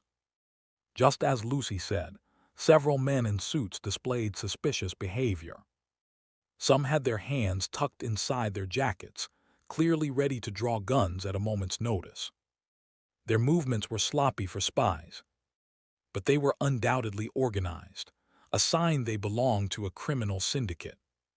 If men in suits were openly carrying guns, there was only one explanation: mafia members. Daniel furrowed his brows, already feeling a headache forming as he realized their target was Lucy. "Doctor, what the hell did you do to have the mafia chasing you?" Lucy didn't answer. Instead, she quickly assessed the situation with her sharp gaze and gripped Daniel's hand tightly. Her hand was cold, yet surprisingly soft. "Captain, I'm going to dash into the alley 20 steps ahead. Since you're with me, they'll target you too. If you want to live, you'll follow me." She had no real intention of saving Daniel. But if he died, the Empire would investigate, and since Lucy had been with him at the time, she'd inevitably fall under suspicion. She couldn't allow that to happen, so she refused to let go of his hand. "Wait, doctor, if you have a plan, let's." The moment they reached the 20th step, Lucy spun around and took off. Daniel had no choice but to run with her as she dragged him along. "Shit, they're running. That fucking bitch noticed, after them. Kill them both." Shouts erupted behind them, followed by gunshots. Whoosh! A stray bullet tore through the air, whizzing past Daniel's ear. He instinctively ducked his head, speeding up as he glared at Lucy. What the hell did she do? Kill a mafia boss or something? It wasn't the time to be asking questions, though. Left. Following Lucy's command, Daniel turned the corner of the alley. Halfway down the alley, Lucy suddenly dove behind a large industrial trash bin. Daniel had no choice but to follow her, panting as he tried to catch his breath. "Why are we hiding? Are you planning to take on all of them here?" Lucy nodded and pulled a detonator with a red button out of her shoulder bag. Apparently, she'd already planted bombs inside the walls of the alley in case of an ambush, and now she intended to use them.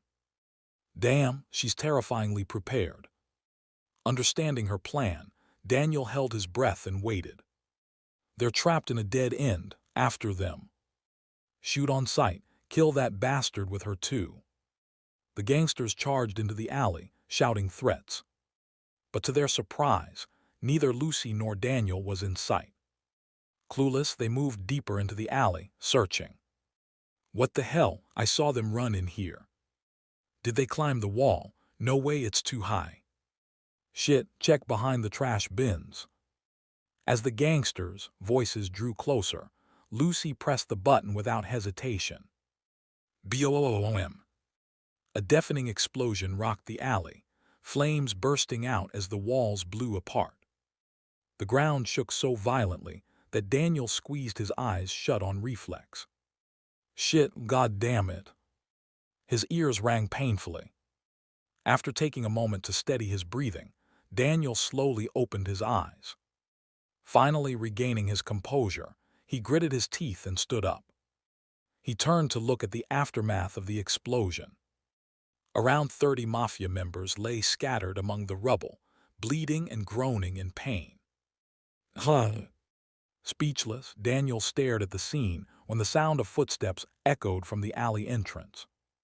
Thinking it might be reinforcements, he reached for his gun, only to stop when he heard light, quick footsteps. "Explosion, did you hear that? What happened? Did a pipe burst or something?" "I don't know, but we should check it out. This could be a huge scoop." "Journalists." Lowering his hand from the holster, Daniel let out a sigh. "Do you have any idea what you just—" He turned to Lucy, but she was gone. Had she escaped by climbing the wall during the explosion, that high wall? Letting out a hollow breath, Daniel watched as reporters poured into the alley. Their eyes widened at the sight. Almost 30 men were lying in pools of blood, and standing in front of them was a soldier in full uniform. The sheer intimidation froze them in place. One reporter glanced at the bodies and suddenly exclaimed, "Aren't these Nichols' men?" The hyena tattoos on their necks confirmed it. They were members of Nichols' mafia organization. As the realization spread, the journalist's eyes lit up with excitement. "It's Captain Daniel Steiner." "Wait, what? Holy shit, it really is Captain Steiner." While the journalists chattered excitedly, more civilians arrived after hearing the explosion. Seeing the bodies and Daniel standing there, the crowd started murmuring. Daniel's unease grew as he raised his hands. "Everyone, I think you're misunderstanding something. I didn't. Gather around, everyone. Captain Daniel Steiner has struck again for the Empire. He wiped out an entire mafia gang." The reporter's voice drowned Daniel's explanation. Believing the announcement, the crowd erupted into cheers, shouting Daniel's name. Applause followed soon after, leaving Daniel no choice but to close his eyes in defeat. God damn it. At this point, it wasn't even surprising anymore. Chapter 28. After dinner, Cartman didn't head home. Instead, he made his way to the Imperial Security Bureau. Once inside the building, Cartman entered Division 5, the department responsible for intelligence gathering and espionage operations. Noticing the footsteps, an analyst looked up and flinched when he saw Cartman, quickly standing from his desk. "Inspector Cartman, didn't you say you were heading home?" "Ah, well, about that here, take this first." Cartman handed the analyst a cup of coffee.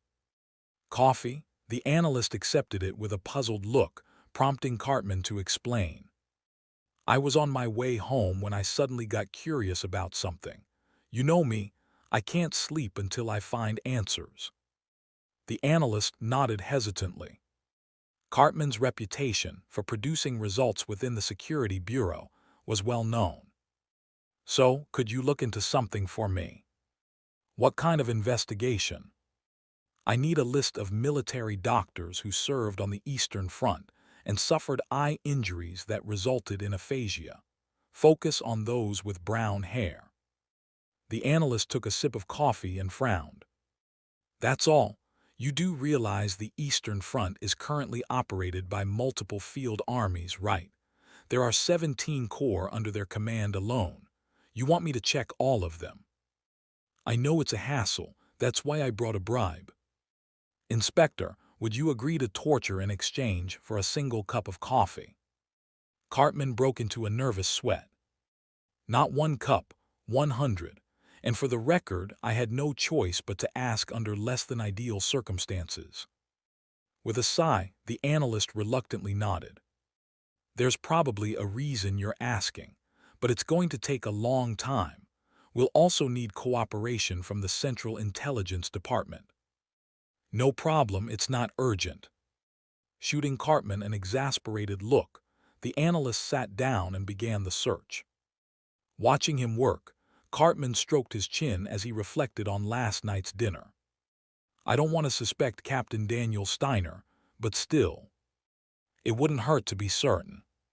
The next day, before heading to the staff office, Daniel entered his personal office to prepare, and as expected, Lucy was already there.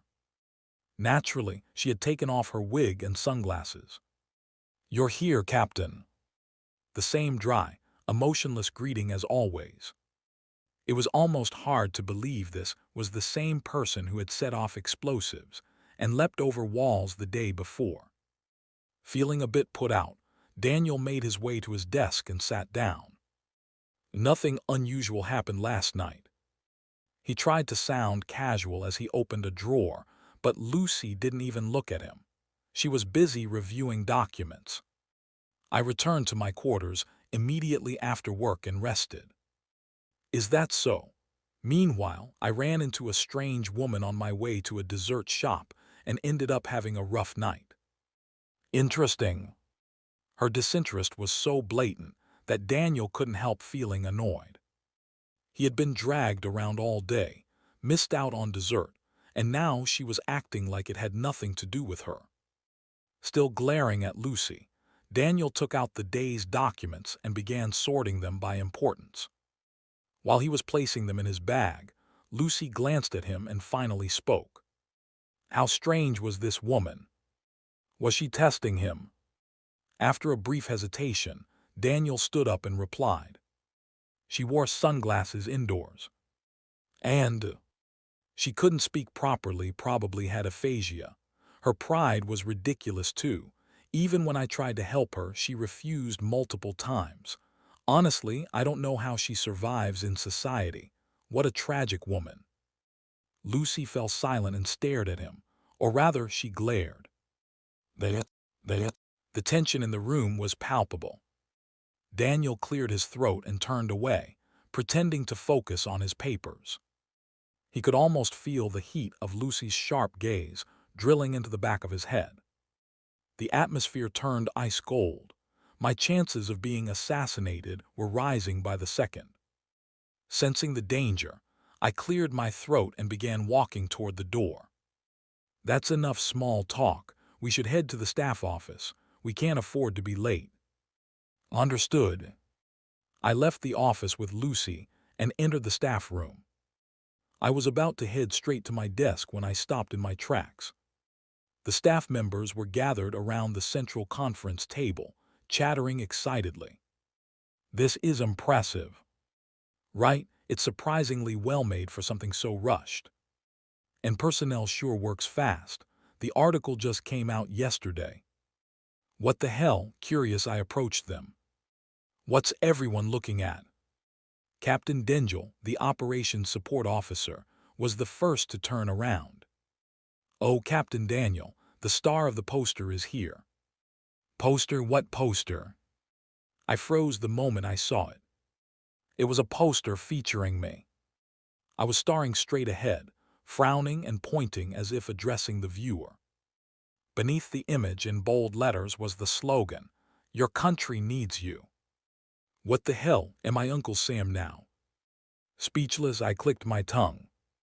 Who made this, and why? That pose, I only did it to stop the reporters from taking pictures. How the hell did they turn that into a recruitment poster? This is ridiculous. Captain, this was ordered directly by the personnel chief. My apologies, it's brilliant, absolutely perfect. I quickly adjusted my attitude, nodding in agreement. Dengel chuckled at my reaction. Captain Daniel, I heard you're already on the early promotion list. Are you sure you're not working too hard? I never expected you to keep racking up achievements even after work hours. Another staff member chimed in.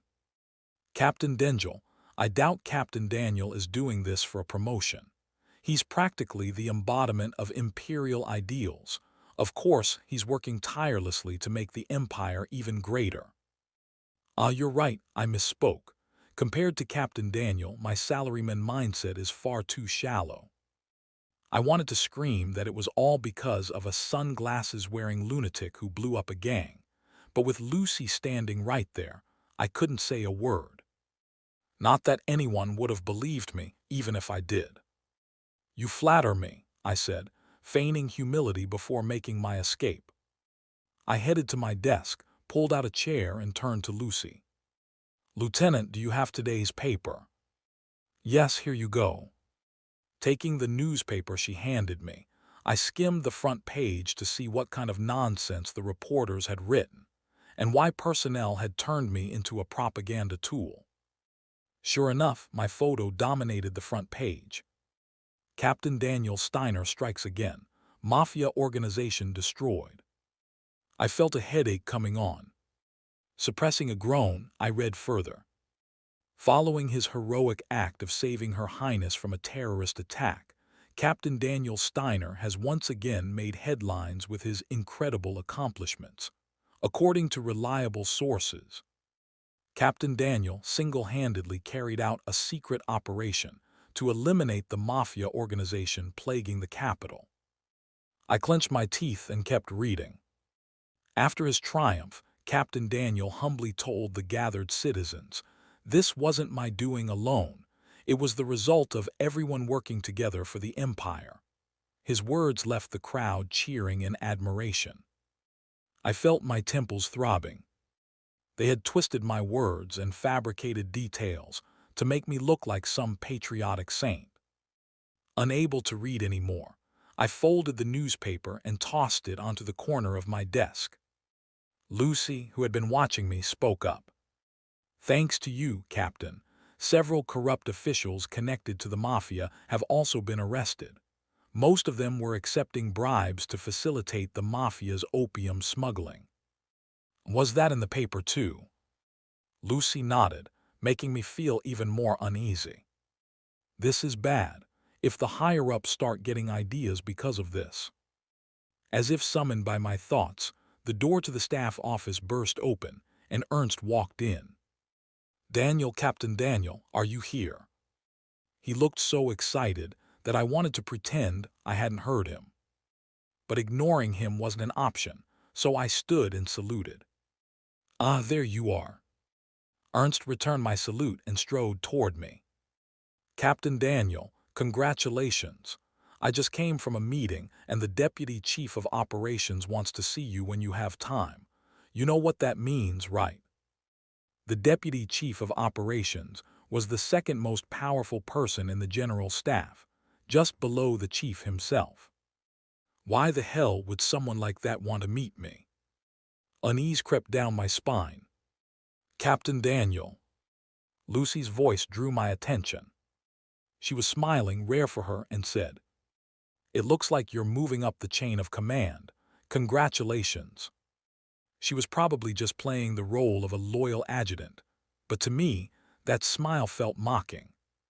"Thanks," I muttered, my voice dripping with reluctance. I turned to the window, hopping to escape the suffocating tension. Unlike my grim mood, the sunlight streaming through the glass bathed everything in beauty. It was shaping up to be a hellish summer. Chapter 29. Hearing the dreadful news that he had gained attention from higher-ups, Daniel resolved that this time, he absolutely needed to visit a dessert shop for some healing. Taking care of one's mental health amidst a busy and stressful work life is a commendable thing to do. With that in mind, Daniel immediately took a shortcut after work and arrived at the Golden Rose Bakery, a newly opened shop on the outskirts of the capital. Judging by the overwhelming aroma of pastries and bread wafting out, there was a high probability this was a proper dessert shop. Because of that, Daniel was quite pleased. If not for the strange woman standing beside him, he might have even started humming in satisfaction. "This is the place, isn't it? The one you suggested, Captain." When Lucy looked up at the bakery's sign and spoke, Daniel quietly let out a sigh. Why the hell did she tag along? Looking back, as he was leaving the General Staff headquarters after work, Lucy had approached him and started a conversation. During the exchange, the topic of the dessert shop had come up, and Daniel, purely out of courtesy, had mentioned she could come along if she wanted. Of course, he thought she would decline, but Lucy had instead accepted, saying she wouldn't refuse a superior's offer. For Daniel, this was deeply uncomfortable. She's keeping an eye on me. It was obvious what Lucy's intentions were, but Daniel didn't let it show and simply nodded. "Let's go in, then." When Daniel pushed the bakery door open and stepped inside, Lucy followed right behind him. The employee sitting at the counter immediately stood up with a bright smile upon seeing them enter. "Welcome, this is the Golden Rose Bakery where we bring you happiness. How many in your—" The employee stopped mid-sentence.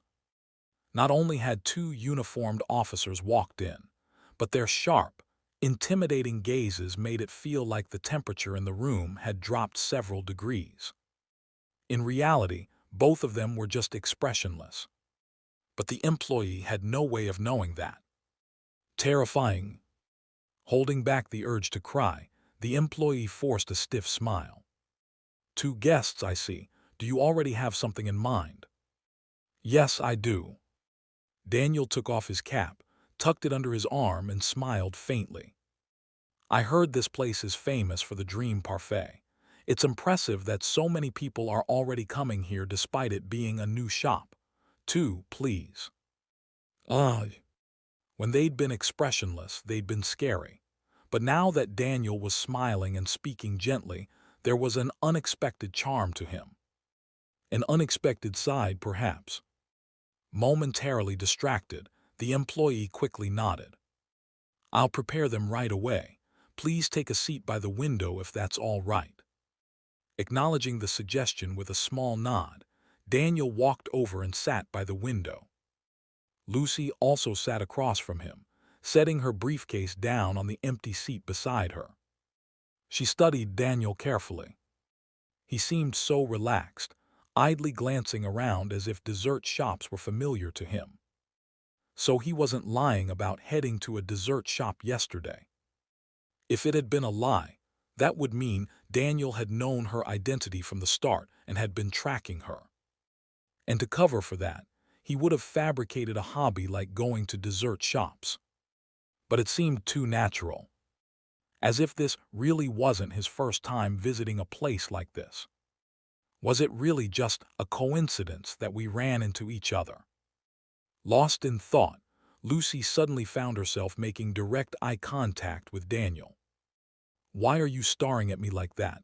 Do I have something on my face?" Damn, she'd been too deep in thought to manage her gaze. Lucy let out a small cough, about to make an excuse. "Here are your dream parfaits." A cheerful voice interrupted as the employee arrived with 2 parfaits and set them down in front of them. "Enjoy your desserts and have a wonderful day." After a slight bow, the employee retreated to the counter. As Daniel naturally reached for his spoon, he paused. Lucy was glaring at the parfait in front of her. Well, it wasn't surprising. This was Lucy's first time seeing a dessert like this. She had spent her entire life eating nothing but rations from the military and research labs. Daniel still remembered the time, shortly after she was assigned as his adjutant, when Lucy had eaten a freshly baked croissant and been inwardly amazed. If even a croissant had impressed her, then it was only natural that such an extravagant dessert would leave her completely bewildered. The parfait, layered in a tall glass with ice cream, biscuits, fruits, whipped cream, and chocolate syrup, looked almost grandiose. "How the hell are you supposed to eat this?" As Lucy sat there, panicking behind her poker face, Daniel smirked. He had already figured out what was going on. "All right, let's give it a try."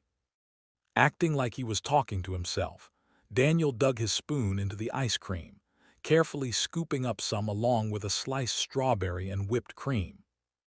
Putting it in his mouth, the flavors spread smooth, sweet, and tangy all at once. Pleased, Daniel set his spoon down with a faint smile. Lucy followed suit. Not that she had high expectations. After all, what could an imperial dessert possibly offer? But the moment she put the spoonful of ice cream into her mouth, Lucy's eyes widened. H-H-N-G-H. Lucy let out a strange, almost obscene gasp and set her spoon down, blinking blankly. The overwhelming sweetness swirling in her mouth felt divine, something out of this world. It was incomparable to the rations she had endured in the military. Of course, it made sense. Military food prioritized nutrition over flavor. Having lived a life sustained by those rations, tasting a dessert designed purely for pleasure had left her in shock. Watching her reaction was immensely satisfying for Daniel. Yesterday, she had the nerve to dismiss it as junk food. Turns out she's never even had anything like this before. Smirking to himself, Daniel spoke with a smug air. "So how is it? Does dessert suit your tastes?" Lucy snapped out of her daze, narrowing her eyes at him. The realization that she had let a single dessert crack her composure filled her with shame. To make matters worse, it wasn't just any dessert but one from the Empire. Feeling humiliated, Lucy's cheeks flushed faintly as she mumbled, "It's edible." The slight tremor in her voice betrayed her true feelings. "Edible, huh? Good to know." Daniel casually pulled out one of the biscuits stuck in the parfait and bit into it. The satisfying crunch paired perfectly with the dessert's sweetness. As he savored the parfait, Daniel gazed out the window, momentarily lost in thought. My adjutant is a spy, and things haven't exactly been going my way lately, but maybe he should be grateful to be stationed in such a peaceful rear-line position. After all, the front lines were locked in a brutal struggle as they spoke. No way in hell would anyone be eating parfaits on the battlefield. More than anything, Daniel hoped to stay in the rear for as long as possible, because throwing his life away in combat was the last thing he wanted. Meanwhile, at the General Staff Headquarters, in the Deputy Chief of Operations office, Russell, surrounded by stacks of classified documents, Brigadier General Cedric Bendel calmly flipped through a newspaper. His sharp, pale eyes scanned the articles with rapid precision. In less than 30 seconds, he had finished reading and set the paper down. Wiped out a mafia organization, huh? The article described how Captain Daniel Steiner had single-handedly obliterated an entire mafia syndicate. Why? Cedric found himself questioning the motive. Daniel Steiner had already earned multiple commendations and was on the fast track for an early promotion. If he simply kept his head down for the next 2 years, he would be promoted to major without issue. Surely Daniel was aware of this. And yet he had gone out of his way to hunt down a mafia group after hours, acting completely alone. Slowly blinking, Cedric mulled over the situation and quickly came to a conclusion. So he can't afford to wait 2 years. In the current war, even a year was enough to render prior intelligence obsolete. From Daniel's perspective, someone deeply committed to serving the Empire, it must have been infuriating to be stuck in his current position. No matter how celebrated he was as the hero of the capital, a captain's authority was still too limited to make any real impact. So Daniel had taken matters into his own hands, wiping out the mafia as a statement to his superiors. I get it. He's saying he doesn't want to rot away at headquarters. He wants to be deployed to the front lines. It was obvious Daniel was aiming for a special promotion to major, and he knew that only battlefield achievements would make that happen. Once promoted to field officer, his authority would increase dramatically compared to his current rank. Cedric could already picture Daniel thriving on the front lines, wielding that newfound influence to further the Empire's cause. A bold young man, like a flame burning brightly. With the Empire embroiled in internal strife over succession and under constant attack from the allied nations, talents like Daniel Steiner were worth their weight in gold. This works out perfectly. I was just considering sending reinforcements to the Northern Front. If a capable young officer wanted to rise through the ranks, it only made sense to give him the opportunity. After all, it would ultimately benefit the Empire. Good, Captain Daniel Steiner, I'll place my faith in you. Now go ahead and tear up the battlefield. Chapter 30. Wait, I was just collecting stamps as a hobby, but then my wife came home spouting nonsense and scolded me for wasting money on this stuff. Can you believe that? As usual, I found myself strolling in front of the headquarters building after lunch, listening to Ernst's endless complaints. Incidentally, my adjutant, Lucy, had also gotten roped into this conversation and was now forced to endure Ernst's rant about his home life. All I do for fun is fish and collect stamps, just those 2 things, and now she's trying to take one of them away. Does that even make sense to you? Honestly, the more I listened, the more I had to agree it seemed a bit unfair. It does sound like she's being too harsh. It's not like you neglect your family. You always head straight home after work. Exactly. That's why I get along so well with you, Daniel. Meanwhile, Personnel Affairs had the nerve to say I spend too much money on stamps. Are there any hobbies out there that don't cost money? Something felt off. Sir, may I ask which stamps you've bought recently? Oh, right. I spent a little on the limited edition stamps from the Burghausen Museum. Wait, the Burghausen Museum's limited edition stamps. Even someone like me, who didn't care about stamps, knew those were ridiculously expensive. Didn't they sell for 100,000 credits each? Considering the average monthly wage for a laborer was between 30,000 and 60,000 credits, that was no small purchase. Suddenly, I completely understood why Ernst's wife had been so furious. I decided to keep my mouth shut. After all, there's an old saying, silence is golden. I didn't even touch the emergency funds. I bought them with my own allowance. How am I supposed to live if she complains about that? Honestly, this woman. Letting Ernst's grievances wash over me, I suddenly noticed something strange. What's going on? I spotted unfamiliar junior officers and non-commissioned officers bustling around the front of the headquarters building. In this place, it was more common to see high-ranking officers than low-ranking ones. So seeing so many unfamiliar second lieutenants and first lieutenants milling about felt out of place. "Sir." Ernst paused his complaints and turned to look at me. Something you want to say?" "Well, doesn't it seem odd that there are so many new faces around the headquarters today? I don't recognize any of them." "Oh, that. Personnel Affairs called in officers heading to the Northern Front for operations support. Looks like they've just arrived." "Operations support for the Northern Front?" Feeling a bit curious, I asked. I thought the Northern expansion campaign was going smoothly. Aside from a few areas, I heard the Kingdom of Eldresia was already on the verge of collapse. "Those few areas are the problem. As you know, if we don't crush them before winter sets in, this could turn into a prolonged war. That's why we're sending reinforcements." I sipped my coffee and tilted my head in confusion. Judging by their ranks, it seems like the units being sent are at the company level. But will adding a company really make much of a difference in a battlefield dominated by corps-level operations? Ernst chuckled softly at my question. "That's not the point. The company is just there to escort competent staff officers. They can't risk getting ambushed by guerrillas on the way to the front." "Ah, that makes sense." It seemed the General Staff's plan was to deploy skilled staff officers to the front lines to tip the balance of the war in the Empire's favor.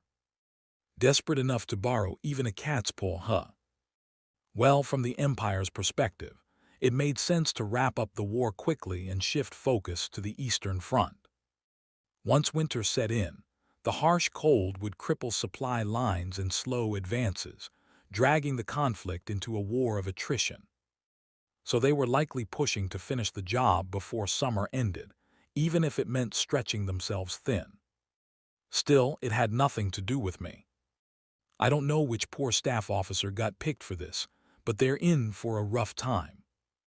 Poor bastard, I couldn't help but feel a bit sorry for them. Anyone suddenly reassigned from a warm, safe desk job to the front lines would probably cry bloody tears, unless they were some kind of war fanatic. But hey, what could they do? That was their lot in life. "Captain Daniel." Lost in my own amusement, I turned to see Ernst awkwardly scratching his cheek. When I stared at him, wondering what was up, he cleared his throat and said, "Sorry about this, but I completely forgot to mention it earlier. The staff officer heading to the Northern Front for operations support is you." "What?" For a moment, my brain short-circuited. I almost dropped my coffee cup, barely managing to keep my grip. After staring blankly for several seconds, I finally found my voice. "Me." "That's right. The Deputy Chief of Operations seems to think highly of you. He's giving you the chance to prove yourself in the field. With a 200-man company under your command, you'll even be able to lead small-scale operations yourself." I couldn't believe it. I didn't want to believe it.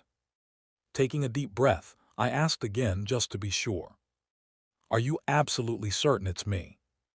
"There's no mistake, so no need to ask twice. What's this? Are you so happy you're speechless?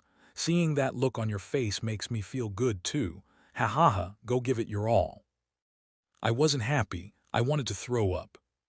While I was still reeling from the shock, Lucy suddenly spoke up. "Congratulations. While Captain Daniel Steiner is active on the front lines, I'll take care of matters here at headquarters." Ernst tilted his head in confusion. "Huh, what are you talking about? Of course you'll be going with him." For once, Lucy visibly faltered. I even saw her pupils tremble. "But, Colonel, if I leave headquarters as well, the operations office will be overwhelmed with work." "That's what overtime is for. Let's not forget we're at war. Compared to what you two will be doing on the front lines, our struggles here hardly count as struggles." Lucy fell silent, cold sweat trickling down her back. She must have realized. Not even the Allied Nations Intelligence Division could have predicted this scenario. But honestly, Lucy's predicament wasn't my problem right now. Shit. Things had spiraled out of control faster than I'd expected. I sighed quietly and then froze. A woman walking toward the General Staff headquarters looked oddly familiar. Wavy, light brown hair swayed softly with each step, and her dark brown eyes glimmered faintly in the sunlight. It was Freen, the girl who would one day be called the Saint of the Empire. What the hell is she doing here? At this point in time, she should still be attending officer training at the military academy. Perplexed, I excused myself from Ernst and approached her. "Cadet, stop right there." Hearing my voice, Freen turned around. Her face immediately lit up with a bright smile. "Lieutenant Daniel Steiner, wait, my apologies. You're a captain now." She sounded genuinely thrilled to see me. Of course, I didn't share the sentiment. I kept my face expressionless. "I'm not here for small talk. Answer the question. Why is a cadet hanging around the General Staff headquarters? Shouldn't you be at the academy right now?" "Oh, I saw the Northern Front Operations Notice and sent a letter to Personnel Affairs. It looks like they decided to grant my request." I frowned. "A letter?" "Yes. I submitted a support application, explaining that I'd worked under Captain Steiner during a previous operation. And the personnel office reviewed that letter and added you to my company." "Exactly. Serving under you again is the greatest honor my family could ever ask for." If the General Staff had already made their decision, there wasn't much I could do about it, but something felt off. The fact that she could smile so brightly despite being deployed to a war zone left only two possibilities. Either her loyalty to the Empire was burning out of control, or she'd completely lost her mind. And honestly, loyalty and madness often look disturbingly similar. "Freen, I understand your feelings, but aren't you a bit young to be heading to the Northern Front? No one would blame you if you withdrew your application. Think carefully before making this decision." I was trying to nudge her toward reconsidering, but she shook her head and gently placed a hand over her chest. "I've already made up my mind. I vowed to repay the debt I owe you, Captain Steiner, with my very life. I won't back out now." "Debt? What debt?" As far as I remembered, all I'd ever done was exchange a few words with her. "So I'll follow you, Captain, and before long, you and I will see it together. A perfect, ideal nation free of worries and fears." "An ideal nation?" "Yes. One empire, one emperor, one people. We'll build God's kingdom on this land, free from those wretched rats in the Allied nations." Freen smiled serenely. It was the kind of gentle smile you'd expect to see in a religious painting, calm, warm, and full of devotion. And that's when I knew. She's fucking insane. I didn't know why or how, but Freen had clearly crossed the line between devotion and outright lunacy. Swallowing nervously, I wiped the sweat off my palms. "I need to talk to the deputy chief. I have to get her reassigned." It probably wouldn't work, but I had to at least try, because standing in front of me was a wide-eyed lunatic, and she scared the hell out of me. Chapter 31. Knock knock. Cedric looked up from his desk while eating a sandwich and reviewing documents. The wall clock showed the hour hand already pointing at 5 p.m. Then this must be Captain Daniel Steiner. Earlier around noon, Daniel had requested a meeting regarding support for the northern operations. Cedric had been wanting to see him anyway, so he told him to come at 5 p.m., and now Daniel had knocked right on time. "Come in." At Cedric's permission, Daniel opened the door to the office. Seeing the Deputy Chief of Operations' office for the first time, Daniel was overwhelmed by a subtle sense of intimidation. The room was strangely devoid of unnecessary items. No matter where he looked, All he saw were a coat rack, bookshelves, a fountain pen, a telephone, a desk, and stacks of documents. Most people would at least have a golf ball, stamps, or some hobby-related items lying around, but there were no such traces here. Only the bookshelves along both walls were stuffed with files containing classified documents. "You're here." It was a low but sharp voice. Cedric, seated behind a luxurious mahogany desk, glanced briefly at Daniel and continued eating his sandwich. Watching this, Daniel nervously walked to the center of the office and saluted. "I apologize for interrupting your meal, sir. However, I came despite the discourtesy because I have something urgent to discuss." Cedric finished his sandwich, took out a handkerchief to wipe his hands, and then looked at Daniel. His cold, pale eyes silently demanded him to speak. "I'll be direct, sir.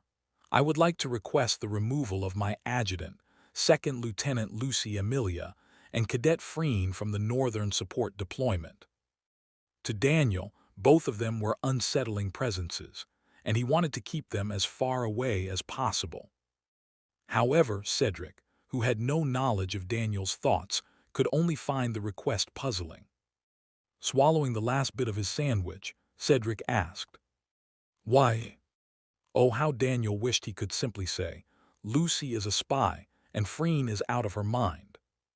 Suppressing a sigh, he quickly thought up a plausible excuse. "My adjutant and Cadet Freen are both barely adults. I cannot bring girls who still have traces of youthfulness to such a dangerous battlefield. Second Lieutenant Lucy might be one thing, but didn't you have Cadet Freen with you even back when you were just enlisted? That was for operations to defend our own territory. Compared to the current northern operations, which involve penetrating deep into enemy lines, those missions carried far less risk." Caught off guard by the unexpected answer, Cedric blinked once.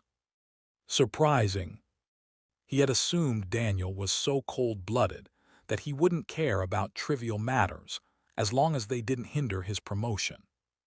Yet here he was, stepping forward to protect his subordinates, showing a surprisingly human side.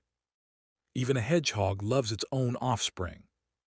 Caring for subordinates was one of the most important virtues of a commander. Cedric found himself liking Daniel even more, but he still couldn't grant this request. "I must refuse. The Empire's ideology is based on meritocracy. It emphasizes equal opportunity above all else. Denying deployment simply because they are young women would contradict that principle." Daniel had already anticipated this much. "In that case, I ask that at least Cadet Freen be excluded from my unit. She is still undergoing military academy training. I fail to see why I should have to take an untrained cadet with me." It was a reasonable argument. Not much point in bringing an untrained cadet to the front lines. However, Cedric saw limitless potential in Freen's uniqueness. "Captain Daniel, she is no ordinary cadet. You should know this having fought alongside her. Freen's mana differs from regular soldiers. It has color." Daniel couldn't deny it. He had witnessed Freen imbue her bullets with mana and fire them when they killed Colonel Jeremy. Freen's mana is pitch black, a stark contrast to ordinary mana, which is either transparent or tinged with faint blue light. It's an anomaly, a mutation of sorts. Cedric took off his monocle and set it on the desk. "Let me digress for a moment. Black has long been regarded as an omen of misfortune, a symbol of the devil. Superstitions about black cats and crows bringing bad luck stem from that belief." Cedric interlocked his fingers on the desk and leaned slightly forward. "It's nothing more than superstition, of course. In this day and age, if someone accused you of being cursed just for having black hair or black eyes, they'd be called crazy, wouldn't they?" "That's true, sir. But mana is different, especially if a child born into a family of clergy displays black mana. They're bound to face religious condemnation." Daniel began to grasp the point Cedric was making and nodded slightly. Cadet Freen didn't enlist voluntarily, did she? I assume there was external pressure involved. You're quick on the uptake, that's right. Cadet Freen was abandoned by her family. They sent her to the army, forcing her to demonstrate her patriotism as proof she's not Satan's child. Essentially, they sent her to die in battle. And the reason you're suddenly telling me all this is. Cedric opened a drawer and pulled out a letter. It was Freen's deployment request for the Northern Front. Cadet Freen, who's been living in denial about being cast aside by her family, has found someone new to rely on. That someone is apparently you. Sir, I'm absolutely not someone Freen can rely on. Oh, according to this letter, you comforted her quite a bit while she was in the detention cell and didn't discriminate against her use of black mana during operations in the North. Daniel felt dumbfounded. He had only chatted with her out of boredom in the cell, and the reason he hadn't flinched at her black mana was because he'd already known about it from the game. But from Cedric's perspective, Daniel's intentions hardly mattered. Captain Daniel Steiner, let me make this simple. Black mana may be condemned religiously, but in the military it deserves praise. It has strategic value, plain and simple. Do you understand what I'm saying? Black mana, which absorbed light, could easily be dispersed to create natural cover and concealment. In other words, Cedric was telling Daniel to train Freen into a soldier, suited for combat based on her strategic worth. Why does it have to be me? Daniel wanted to push the responsibility onto someone else more qualified, but Cedric's sharp gaze left no room for argument. If he dragged this out, he might end up provoking Cedric's anger unnecessarily. In the end, Daniel had no choice but to grit his teeth and salute. I will follow your orders, sir. Satisfied, Cedric returned the salute. Good, if that's all, you're dismissed. Daniel lowered his hand, turned around, and walked out of the office, closing the door behind him. Watching him leave, Cedric leaned back in his chair and let out a low chuckle. He reminds me of the old chief of staff, nervous in front of superiors but still bold enough to say what needs to be said. Cedric knew well that men like Daniel could never be controlled by authority. It had been a long time since someone this promising had come along. At the same time, Freen and Lucy were gathered in Daniel's private office. Lucy was there to organize documents since it was close to the end of the workday. As for Freen, Daniel had told her to wait in his office while he discussed matters with the deputy chief and promised to relay the results afterward. Russell. Leaning against the wall, Freen stole a sideways glance. She watched Lucy, who was seated at her desk skillfully sorting through papers, and felt a twinge of envy. I should have been Captain Daniel's adjutant. For some reason, it felt as though the position had been taken from her, leaving a sour taste in her mouth. Sensing the gaze directed at her, Lucy paused her work and looked up. Their eyes met. In the heavy silence, it was Lucy who spoke first. What's weighing on your mind so deeply? Her tone was professional, almost indifferent. Freen responded curtly. Just wondering why you applied to be Captain Daniel's adjutant, Lieutenant Lucy. No particular reason. If I had to give one, it would be for the glory of the Empire. It was an immediate answer. In truth, she had applied because the role was perfect as a cover for her work as a spy, but that wasn't something she could admit. Though Lucy managed to conceal her true intentions flawlessly, Freen tilted her head in suspicion. Something about Lucy's words felt dishonest. It wasn't logic, more of a gut feeling. It was Freen's unique sense of discernment, often imprecise but remarkably accurate. Lieutenant Lucy, I was raised by my father a priest. I attended Mass every day without fail. After the service, there were always people who wanted to confess their sins. They would follow my father into the confessional booth. Lucy, puzzled by the sudden topic, paused her work. So as a child, I made a game out of predicting who would go in for confession. My accuracy was surprisingly high. No matter how devoutly someone prayed, if they were hiding a sin, there was always a shadow on their face. Thud. Lucy closed the folder in front of her and fixed her gaze on Freen. Freen, too, did not avoid Lucy's eyes and met her stare head-on. Tick. The sound of the clock's second hand echoed clearly in the tense silence. Then Freen walked over to Lucy's desk and placed her hand firmly on top of it. And yet something seemed strange. Lowering her head slowly, Freen stared straight into Lucy's face. Their emotionless eyes locked, freezing the air between them. In that icy tension, Freen quietly parted her lips. The shadow that lingers over your face, Lieutenant. Chapter 32. Lucy's instinct screamed a warning. The woman standing before her was dangerous. Those eyes, as if peering straight into her soul, carried a hint of madness. But Lucy didn't lose her composure. So what if she was being suspected? Nothing would change. Be clear about what you're trying to say, Cadet Freen. Are you implying that I've committed a crime, or perhaps that I'm lying? Freen's pupils quivered. She had only been fishing for a reaction, but she hadn't expected Lucy to respond so calmly. Straightening herself, Freen forced an awkward smile. Lieutenant, I was merely sharing a personal anecdote, and according to my experience. I see. Experience is important in all things. It helps establish a framework for judgment. But what kind of experience teaches someone to accuse others without any basis or evidence?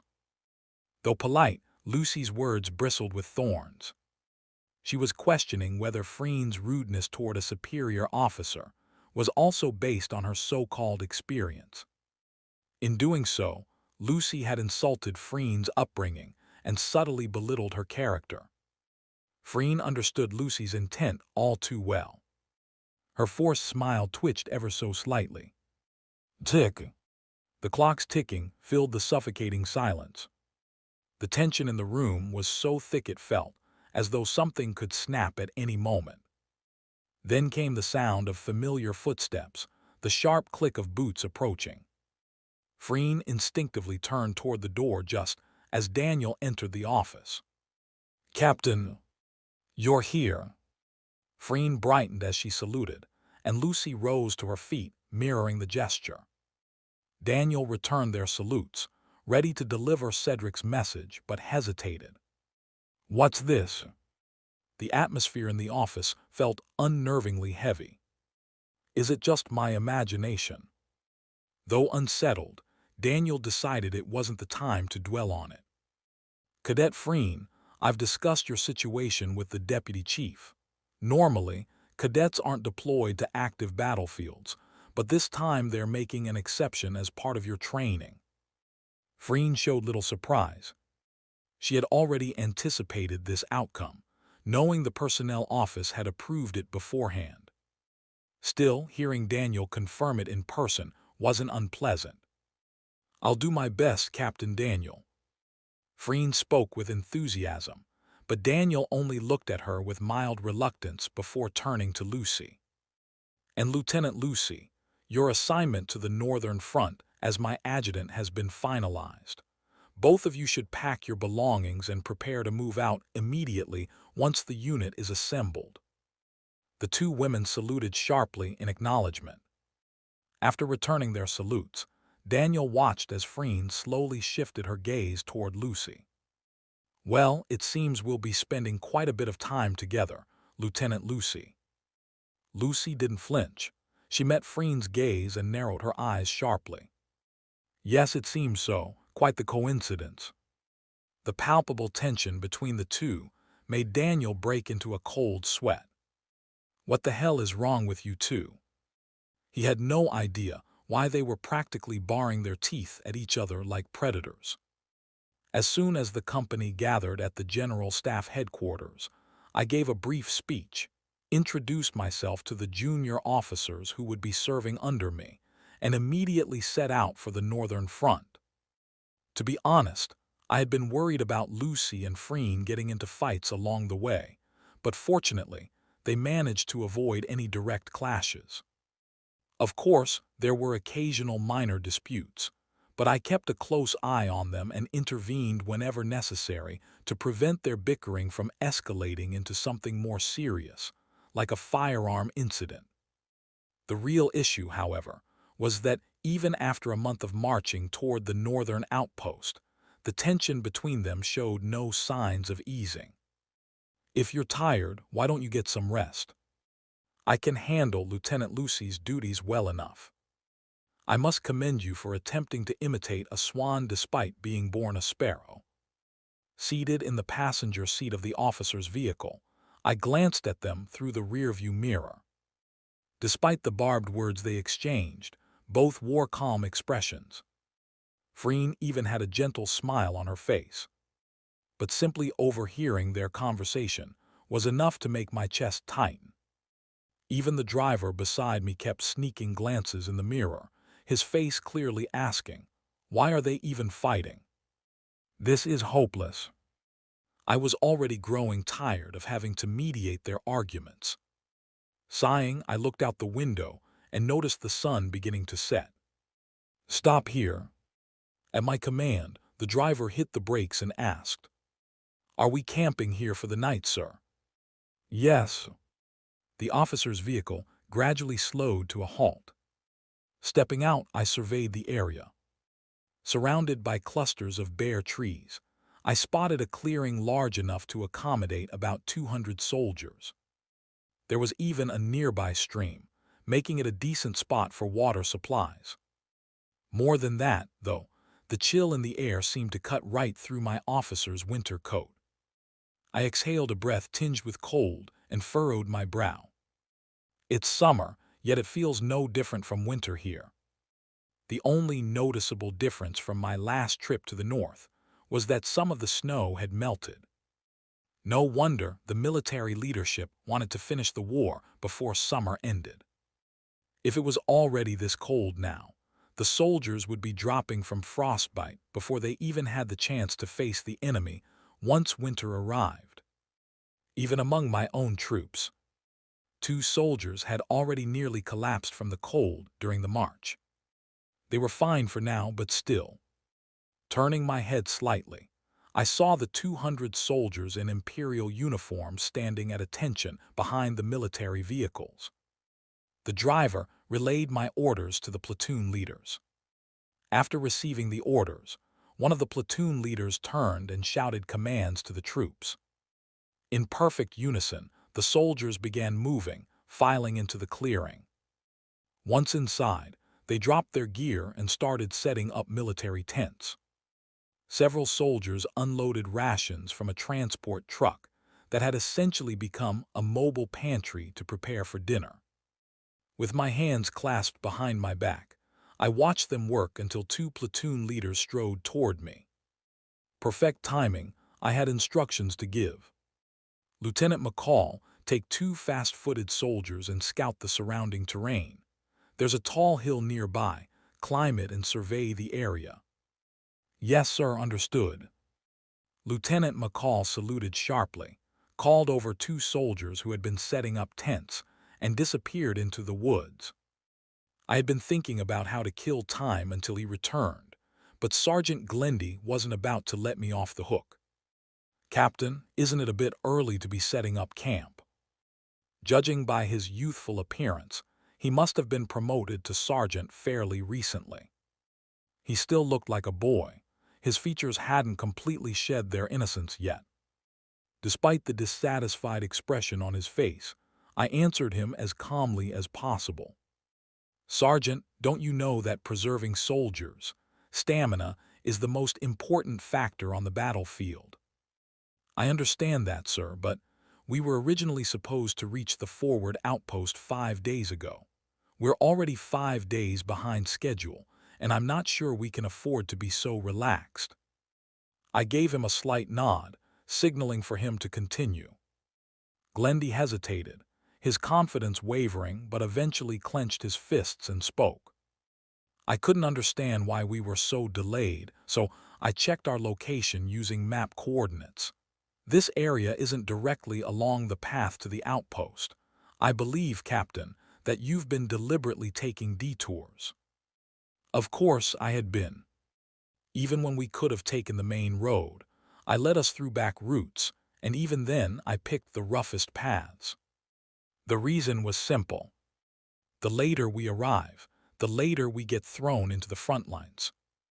The sooner we join the battle, the sooner we die. Wasn't this obvious? Then again, Glendy was the type to willingly die for the Empire. He wasn't as fanatical as Freen, but his mind was still clouded with patriotic fervor. I couldn't help but laugh at the thought, which only made Glendy bristle. Captain, do you think this is funny? I wasn't going to bring this up, but the men are already doubting you. They're saying you're just some desk jockey from headquarters who's too cowardly to face the battlefield. That was the best thing I'd heard all day. The lower my reputation, the less likely headquarters would assign me to critical operations. Of course, I couldn't admit that, so I decided to deflect with something vague. People who focus too much on the trees can't see the forest. No matter how much I explain the forest to someone who's fixated on a single tree, they won't understand. That's your limitation, Sergeant Glendy. What does that even? Before Glendy could finish, McCall returned from the woods. He was visibly flushed, his excitement practically radiating off him. McCall strode up and spoke with trembling urgency. Captain, we found them. An enemy supply unit is setting up camp nearby. From what I know, intelligence hasn't even identified their supply routes yet. You were circling the area deliberately, weren't you? You were looking for this. What? An enemy supply unit, here. I was stunned, but before I could react, Glendy's eyes lit up. Is that true? Captain, don't tell me you've been planning this from the start. The resentment on Glendy's face melted into awe. I am sorry, I've spoken out of line. Watching Glendy bow his head and apologize left me completely dumbfounded. Things were spiraling out of control. To make matters worse, I locked eyes with Freen, who was standing nearby. The reverence in her gaze was suffocating. Even the two platoon leaders were looking at me like I was some kind of tactical genius. It felt like I had crossed the Rubicon. If I told them not to attack now, this pack of nationalist zealots might actually beat me to death. Reluctantly, I adjusted the brim of my cap. Relay this to all units. I pulled my cap low, letting out a quiet sigh. Prepare to exterminate the rats. Chapter 33. Sergeant Glendy returned to the troops with a face full of loyalty and began issuing orders. Of course, he couldn't resist adding nonsense about my incredible foresight while doing so. While the soldiers prepared for battle with grim determination, I climbed a nearby hill with Lieutenant McCall to confirm his report. Captain Daniel, you never act without a plan, do you? For some reason, Freen had tagged along, but I didn't bother stopping her. Ignoring her chatter, I reached the hilltop and took the binoculars McCall handed me. There, sir. I turned the binoculars in the direction McCall indicated and spotted a clearing in the distance. Soldiers in Kingdom uniforms were diligently setting up camp. I zoomed in and scanned the area. Several transport trucks were parked in the clearing, loaded with supplies. I saw stacks of food, fuel, ammunition, medical supplies, and military equipment. There were also barbed wire, sandbags, mines, and concrete blocks for fortifications, not to mention radios and batteries. Definitely a supply unit. The number of soldiers exceeded 300, roughly a battalion. But for supplies of this scale, it would have to be supporting at least a brigade, possibly even a division. The only Kingdom force of that size in the region was the Ironclad Division, tasked with defending the coastal city. But that area was already surrounded by Imperial forces. How were they supposed to deliver these supplies? The situation didn't make sense, but it wasn't my priority right now. Lowering the binoculars, I turned to McCall. They don't seem very experienced in combat, am I right? Yes, sir. Judging by their ranks, most of them are recruits. The veterans have either been sent to the front lines or killed in action. The kingdom doesn't have much choice left. That should make this easier, Cadet Freen. Freen's eyes lit up as she looked at me. Honestly, it was a little overwhelming. You said you trained in vocals, didn't you? Yes, I was part of the church choir when I was younger. I even performed as a soloist. A soloist, someone recognized for exceptional vocal skill and technique. It wasn't surprising, considering Freen's future self would use magic-infused songs to enhance soldiers' abilities in battle. Of course, I couldn't expect her to demonstrate such techniques right now. Even Freen herself probably didn't fully understand her powers yet. For now, I had to make the most of what was available to tip the odds in our favor. If we can't avoid this fight, minimizing casualties is the only option. That was directly tied to my survival, after all. Calculating the odds in my head, I gripped Freen's shoulders. Cadet Freen, your role in this ambush is absolutely critical.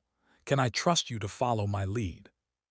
Freen was briefly stunned, then broke into a bright, almost radiant smile.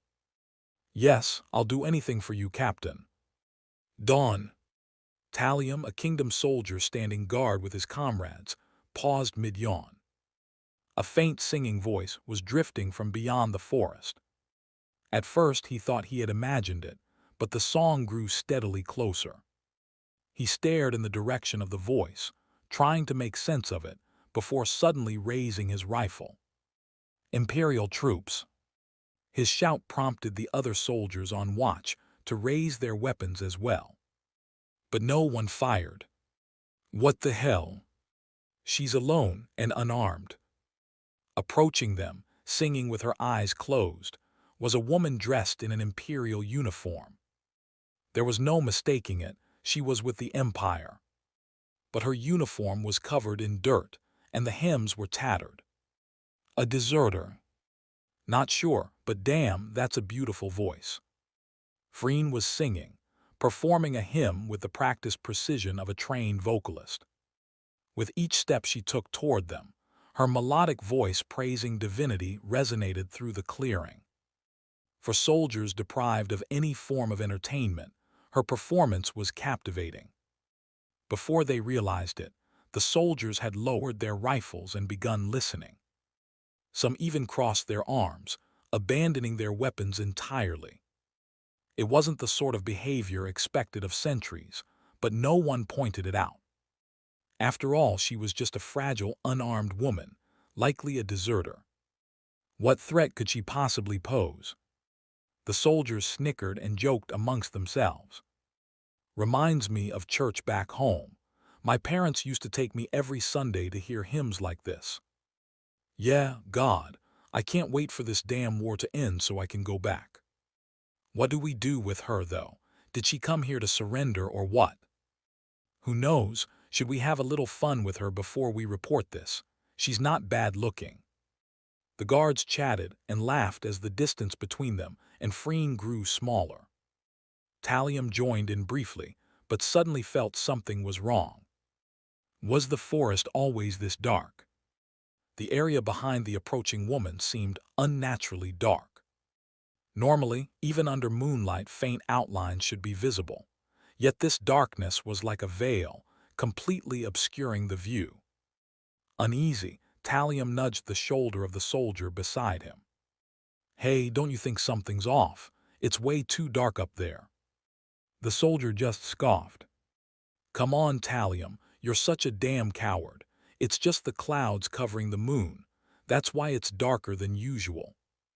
No, that couldn't be it. He had stood guard enough times to know better. Growing increasingly anxious, Talium scanned the other soldiers, but they were all lost in conversations about home and women. By then, Freen had reached the edge of the camp and finished her song. The sentries fell silent, their attention fixed entirely on her. Soldiers of the kingdom, allied with the coalition. Freen's voice, sweet yet chilling, rang out as she smiled. May you all burn in hell. At that moment, Freen dispersed the veil of black mana that had hung behind her like a curtain. Revealed behind her were 200 Imperial soldiers, standing in formation with their rifles aimed at the kingdom troops. Only then did Talium understand. Freen had used magic to amplify her voice, masking the sound of 200 soldiers advancing under the cover of darkness. But by the time the realization struck, it was already too late. As Talium and the other sentries froze in panic, Daniel's dry, detached voice broke the silence. Fire! Before the word even fully left his lips, the Imperial soldiers, rifles erupted in a blinding storm of muzzle flashes. Tat-tat-tat, bang! The sudden bursts of gunfire jolted Lieutenant Colonel Henry Fewer awake. What was that sound? He waited for his adjutant to burst into the command tent with a report, but no one came. Blinking in confusion, he realized the gunfire wasn't stopping. Ha! Snapping out of his daze, Henry scrambled to put on his uniform, grabbed his pistol, and rushed outside. What he saw froze him in place. Flames and smoke billowed everywhere. Amid the chaos, Imperial soldiers in black uniforms had already seized control of the camp. Some of Henry's men staggered out of their tents in response to the gunfire, only to be cut down in an instant, too quickly to even cry out. What the hell is this? Had their supply route been discovered? How? Why? His thoughts were a tangled mess. Scanning the battlefield in desperation, Henry spotted a man approaching the command tent. Even as screams and gunfire echoed around them, the man strode forward with unshaken composure. Black-haired, an Imperial officer. There was something unsettlingly familiar about him. Then Henry caught sight of the golden Guxian medal pinned to the officer's chest. Daniel Steiner, the so-called hero of the Empire. Terror gripped Henry. He raised his pistol and pointed it at Daniel. Stay back, you monster. Daniel halted. The two men stood in silence, locked in a tense standoff. Then Daniel spoke slowly. If you wish to kill me, go ahead. I won't stop you. You think I won't pull the trigger? No, I believe you can. Daniel's tone remained calm, but his words twisted like a knife. But what happens to your soldiers if you kill me? Henry's hand trembled. He understood exactly what Daniel meant. A headless Imperial force would rampage like wild animals. They'll slaughter every last kingdom soldier here, but we can avoid that outcome. Daniel's voice felt like the whisper of the devil. Lieutenant Colonel, order your men to surrender. I'll give the command to cease fire immediately. Think of your subordinates, their families, and the grief they would endure. Save them while you still can. Henry gritted his teeth. It wasn't wrong. If he let pride cloud his judgment and demanded a desperate last stand, everyone would die. Henry wasn't a brilliant officer, but he wasn't completely incompetent either. Letting out a low sob, he lowered his pistol. There was no choice left. Surrender. His fingers loosened, and the pistol fell from his grip. We surrender. Chapter 34. After Henry, the enemy commander, declared his surrender, the battlefield was quickly brought under control. The kingdom's soldiers, caught off guard by the unexpected ambush, dropped to their knees, completely demoralized. Even their officers, seemingly convinced that the situation could not be overturned, resigned themselves to captivity. Hurry up, you goddamn rats. You should all be dead right now. Be grateful to our merciful company commander. As was typical of soldiers in the aftermath of victory, they barked harsh orders at the prisoners. Why are they creating such a hostile atmosphere? Daniel frowned, contemplating whether to intervene, but before he could step in, Lieutenant McCall approached. "Sir, the head count is complete." "All right, what about casualties on our side?" "Out of 207 men, we have 16 casualties, 4 dead and 12 with minor injuries. 4 deaths after defeating an entire battalion, an astonishingly favorable exchange rate, even considering the success of the operation." He couldn't help but let out a hollow laugh. "This is troublesome." Securing such a major achievement, while merely supporting operations, was undoubtedly problematic. At this rate, the General Staff would continue assigning Daniel as a commander in every tactical deployment, something he wanted to avoid at all costs. Though Daniel's bitter smile was one of self-deprecation, Lieutenant McCall interpreted it differently. He's still not satisfied after achieving something this impressive. To McCall, it was a mindset so advanced that he could hardly comprehend it. It became clear to him why Daniel had earned his reputation as the staff headquarters, ace and the Empire's hero. As McCall gazed at Daniel with a mix of awe and admiration, Daniel let out a quiet sigh. "Prepare to move out for the forward outpost. Inform the troops we'll depart after a short break." Truthfully, he would have preferred to stall for a few more days before joining up with the main force.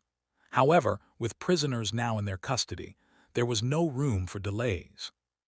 If even one prisoner managed to cut their restraints and escape, it would spell disaster. In the worst-case scenario, the kingdom might send a rescue force to retrieve their captured supply battalion. Moving quickly to the forward outpost for safety was the better option. "Yes, sir, I'll relay your orders immediately." Saluting energetically, Lieutenant McCall hurried off to the gathered soldiers. Left alone, Daniel absent-mindedly turned his gaze and spotted Freen leading the kingdom's soldiers. Freen was speaking softly with a smile, but the kingdom's soldiers looked pale and were panting in fear. What kind of horrifying things is she saying to the prisoners? He was genuinely concerned that she might end up violating the laws of war. Just the previous day, during the planning stage of the ambush, Freen had suggested dressing like a civilian to better deceive the enemy. Of course, disguising oneself as a civilian to attack the enemy was a blatant war crime. When he explained this, Freen had asked, with a disturbingly sincere expression, "If they've sided with the Allied nations, doesn't that make them less than human? Why would it count as a crime?" Her words had sent a chill down his spine. At least she's on our side. Facing an enemy with Freen's level of fanatic nationalism would have been a nightmare. Turning his attention away from Freen, Daniel's eyes settled on Lucy. Lucy was, as always, handling the prisoners with cold efficiency, just like she had back at headquarters. He had worried that she might object to attacking the kingdom's forces, given the kingdom's alliance with the Allied nations, but she seemed completely unbothered. In fact, when one of the prisoners lashed out and charged at her, she knocked him unconscious with the butt of her rifle without so much as flinching. Whether she was simply acting composed or genuinely indifferent to the kingdom's downfall, Daniel couldn't say, but it was reassuring for the time being. At least I don't have to worry about Lucy shooting me anytime soon. After all, even from the perspective of the Allied nations, the kingdom was little more than a disposable pawn. There was no reason for them to waste resources defending it. Feeling slightly relieved, Daniel raised his head as the world around him began to brighten. From beyond the ridgeline, the sun slowly rose, casting its light over the battlefield. It was the dawn of a new day. Forward base near the coastal city of Nordia. Temporary operations, headquarters of the division command. It's strange. Aerial reconnaissance reports show no signs of their supplies running out. Indeed, by now their provisions should have dried up. Seated around the large operations table in the command center were 3 regimental commanders, 1 brigade commander, and several battalion commanders along with staff officers. They had all been summoned under the pretext of a tactical meeting by the division commander, the highest authority in the division headquarters. Commander of the 7th Magic Armored Division, Major General Felderram. Felderram, seated at the head of the table with a solemn expression, listened intently to the discussions. At the same time, his thoughts were consumed by one question: why had they failed to capture the coastal city of Nordia? The Northern Front's advance was progressing smoothly. Within just half a month of launching the offensive, we had occupied nearly 30% of the kingdom's territory. It had been nothing short of a blitzkrieg. Convinced they could crush the kingdom entirely, the Imperial High Command poured resources into the campaign, leading to a series of victories. But now the Imperial Army had hit a wall. The kingdom's forces had begun resisting fiercely, halting further advancement of the front lines. Thus, in their deliberations, the imperial staff ordered the capture of Nordia. The strategic plan was straightforward: seize Nordia, a critical coastal stronghold, to facilitate naval operations. With control over both land and sea, they could assault the kingdom from 2 directions. It was an excellent strategy. With no objections raised, Felderram led his division to encircle Nordia successfully. Once the encirclement was complete, he focused his efforts on severing the kingdom's supply routes leading to the city. The reasoning was simple. A besieged city, once cut off from supplies, would quickly succumb to fear and exhaustion. Not only would military and civilian morale plummet, but societal order would also collapse, spreading disease and epidemics. If things went as planned, they might even force the enemy commander to surrender. It was, by all accounts, a strategy that promised maximum victory with minimal losses. But things were not going as expected. Despite the siege, the kingdom's armored division stationed in Nordia showed no signs of supply shortages. This baffled Felderram. The Imperial Air Force had already secured aerial dominance, sinking several of the kingdom's supply ships. On the ground, his armored division maintained an impenetrable blockade, tight enough that even an ant couldn't slip through. And yet, the kingdom's armored division continued to receive supplies on time. Plagued by this inexplicable situation, Felderram turned to Brigade Commander Heinrich. "Heinrich, do you have any idea what's going on here?" Unfortunately, Heinrich shook his head. "I have no idea how their supply lines are holding, sir. However, I heard headquarters sent a staff officer to assist us. We might want to wait and see what he has to offer." "A staff officer? Don't tell me you're talking about Daniel Steiner." Felderram, who had spent years in the northern front lines, was well aware of the name Daniel Steiner. It would have been stranger if he didn't know. After all, Daniel had caused quite the uproar in the capital. But Felderram didn't trust Daniel in the slightest. He found it suspicious that someone could rack up so many achievements in just 6 months. No doubt the capital fabricated a hero for propaganda purposes. It was most likely a ploy to boost recruitment rates by manufacturing a poster boy. Sure, some of Daniel's accomplishments might have been real, but to believe every single one of them was genuine, that defied common sense. The High Command's motives to secure more soldiers were understandable, but wasn't their excessive praise of Daniel taking things too far? And to make matters worse, what they needed at headquarters right now wasn't some smooth-talking staff officer, but a proven and competent warrior who could deliver results. And yet, the best support headquarters could send is some rookie staff officer. Felderram was about to let out a disappointed sigh when, "See, Commander, sir." It was the communications officer who had been monitoring the radio. Turning his head to see what the fuss was about, Felderam noticed the soldier's bewildered expression as he spoke. "Captain Daniel Steiner's company has arrived at this location, sir. But there are casualties. Out of 16 reported casualties, 4 are dead and 12 suffered minor injuries." What? 16 casualties from nothing more than a march? Even if it had been a forced march, this was beyond comprehension. On top of that, they'd arrived 6 days late from their expected arrival date, and yet they managed to sustain 16 casualties. What an incompetent commander! This was exactly the type of officer who should never be deployed to the battlefield. Felderam was already planning to reprimand Daniel and have him reassigned to the rear when. And also, the communications officer swallowed nervously, as if struggling to believe the words he was about to speak. Captain Daniel Steiner's company encountered and neutralized an enemy supply battalion en route to the divisional headquarters. Out of 327 enemy personnel, 135 were killed, and 192, including the enemy battalion commander, were captured, sir. The operations room fell into stunned silence. What did he just say? Faced with such an absurdly outstanding report, Felderam, and every officer present in the command center, stood frozen with their mouths agape. Chapter 35.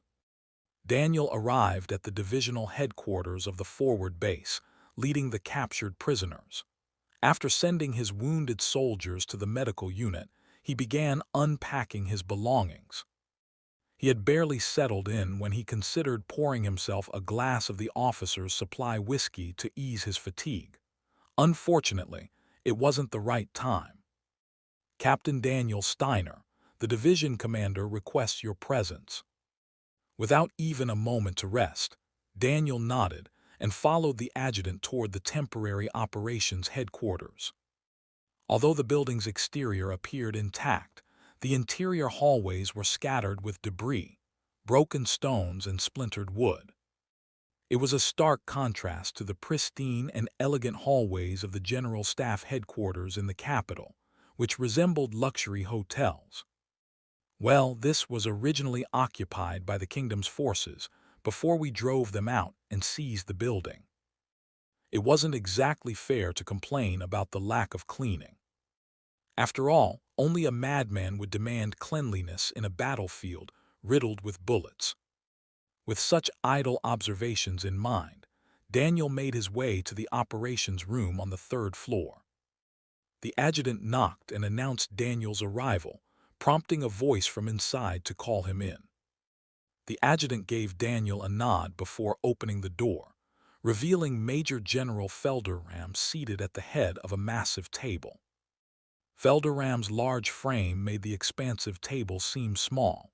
With his thick eyebrows furrowed, he stared directly at Daniel, radiating a sense of authority. The atmosphere was intimidating, and it wasn't just Felderam. The table was lined with high-ranking officers. The lowest-ranking officer present was a major. It was a gathering of the division's most formidable leaders, a collection of military elites. Daniel could feel the weight of their gazes pressing down on him, making it slightly difficult to breathe. Heinrich raised his hand slightly in acknowledgement, but to Daniel, the gesture only added to his discomfort. Suppressing a sigh, Daniel stepped forward and saluted crisply. "Commander, sir, I was informed you requested my presence." Felderam gave a faint smile and returned the salute. "Yes, I called you here to verify the radio operator's report.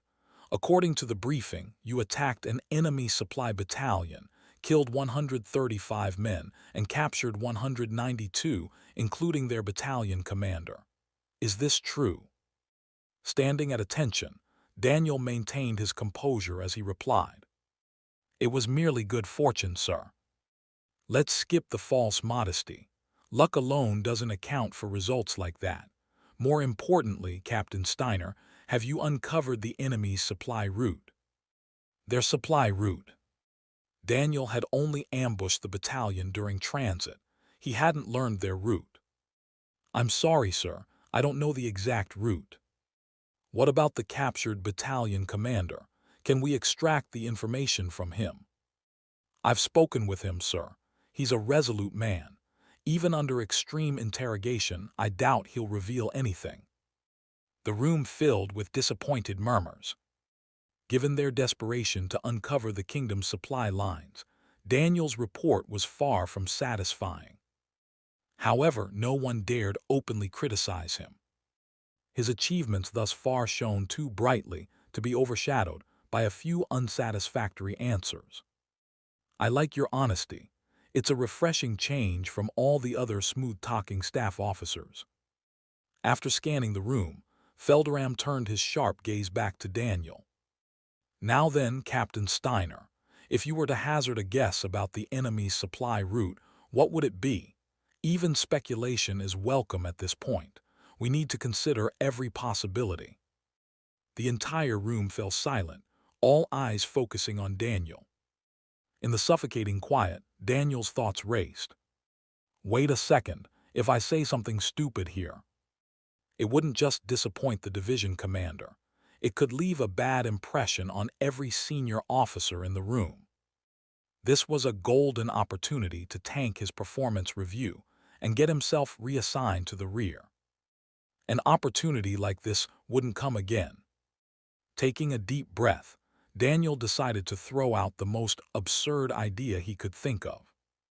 Underground tunnels, in other words burrows.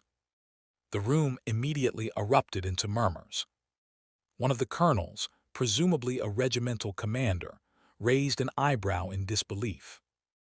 Captain Steiner, are you joking?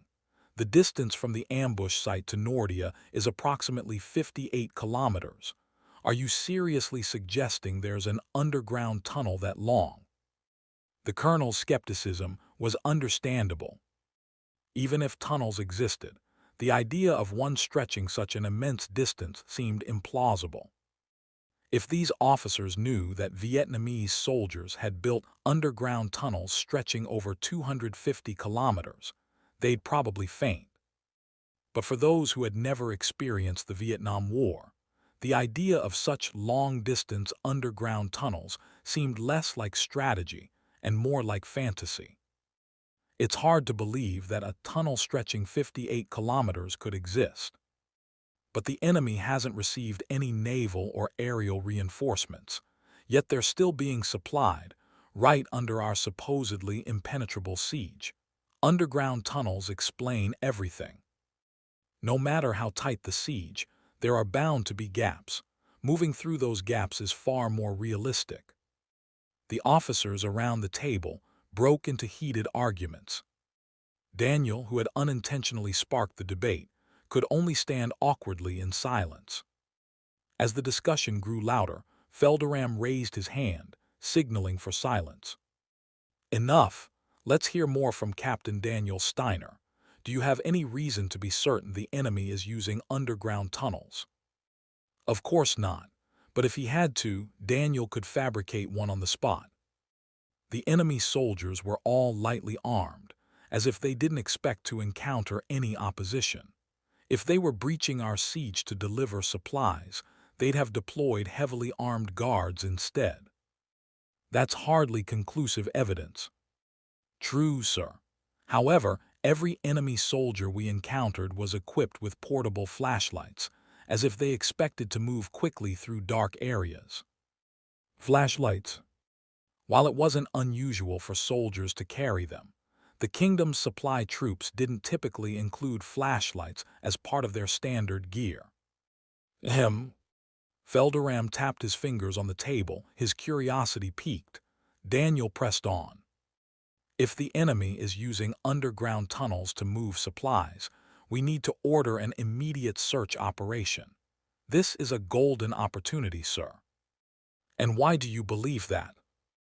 Daniel's eyes sharpened as he answered. When we inspected the supply battalion, we found radios, but all their batteries had been removed. It seemed like an intentional effort to avoid signal interception. Everyone in the room knew that Imperial intelligence had cracked the kingdom's communication codes. The kingdom's forces had been avoiding radio transmissions as a result, preferring more secure methods. But why did that make this an opportunity? Felderam pondered the question and then came to a realization. Their supply route could become our invasion route. Delays in resupply were common in war, often lasting days or even weeks due to unforeseen complications. Given the radio silence, Nordia's armored division likely knew only that the supply battalion had departed and had no idea it had been wiped out. This gap in information was a golden chance. If they could locate the tunnel and send in the first Magic Mobile Corps, while simultaneously advancing the rest of the division toward Nordia. A victory! Felderam could already envision Nordia's fall. Caught between internal sabotage and an external assault, the kingdom's armored division wouldn't even have time to mount a proper defense before surrendering. The brilliance and sheer cruelty of the strategy sent shivers down Felderam's spine. Though his hands trembled with excitement, he quickly regained his composure. The plan is perfect, but it all hinges on possibility. For this plan to work, every detail Daniel provided would need to be true. Felderam couldn't bring himself to fully trust the word of a mere captain. And yet, it was a gamble worth taking. Very well, Captain Daniel Steiner, I'm willing to trust your judgment. I'll order every available reconnaissance unit to search the area near the enemy's supply route immediately. It's an honor to have earned your trust, sir. Daniel delivered the line with conviction, though inside he was smirking. Underground tunnels, what a joke. To be perfectly honest, Daniel agreed with most of the officers at the table. Relying on long-distance underground tunnels for supply lines was far from reasonable. It was, without question, an absurd idea.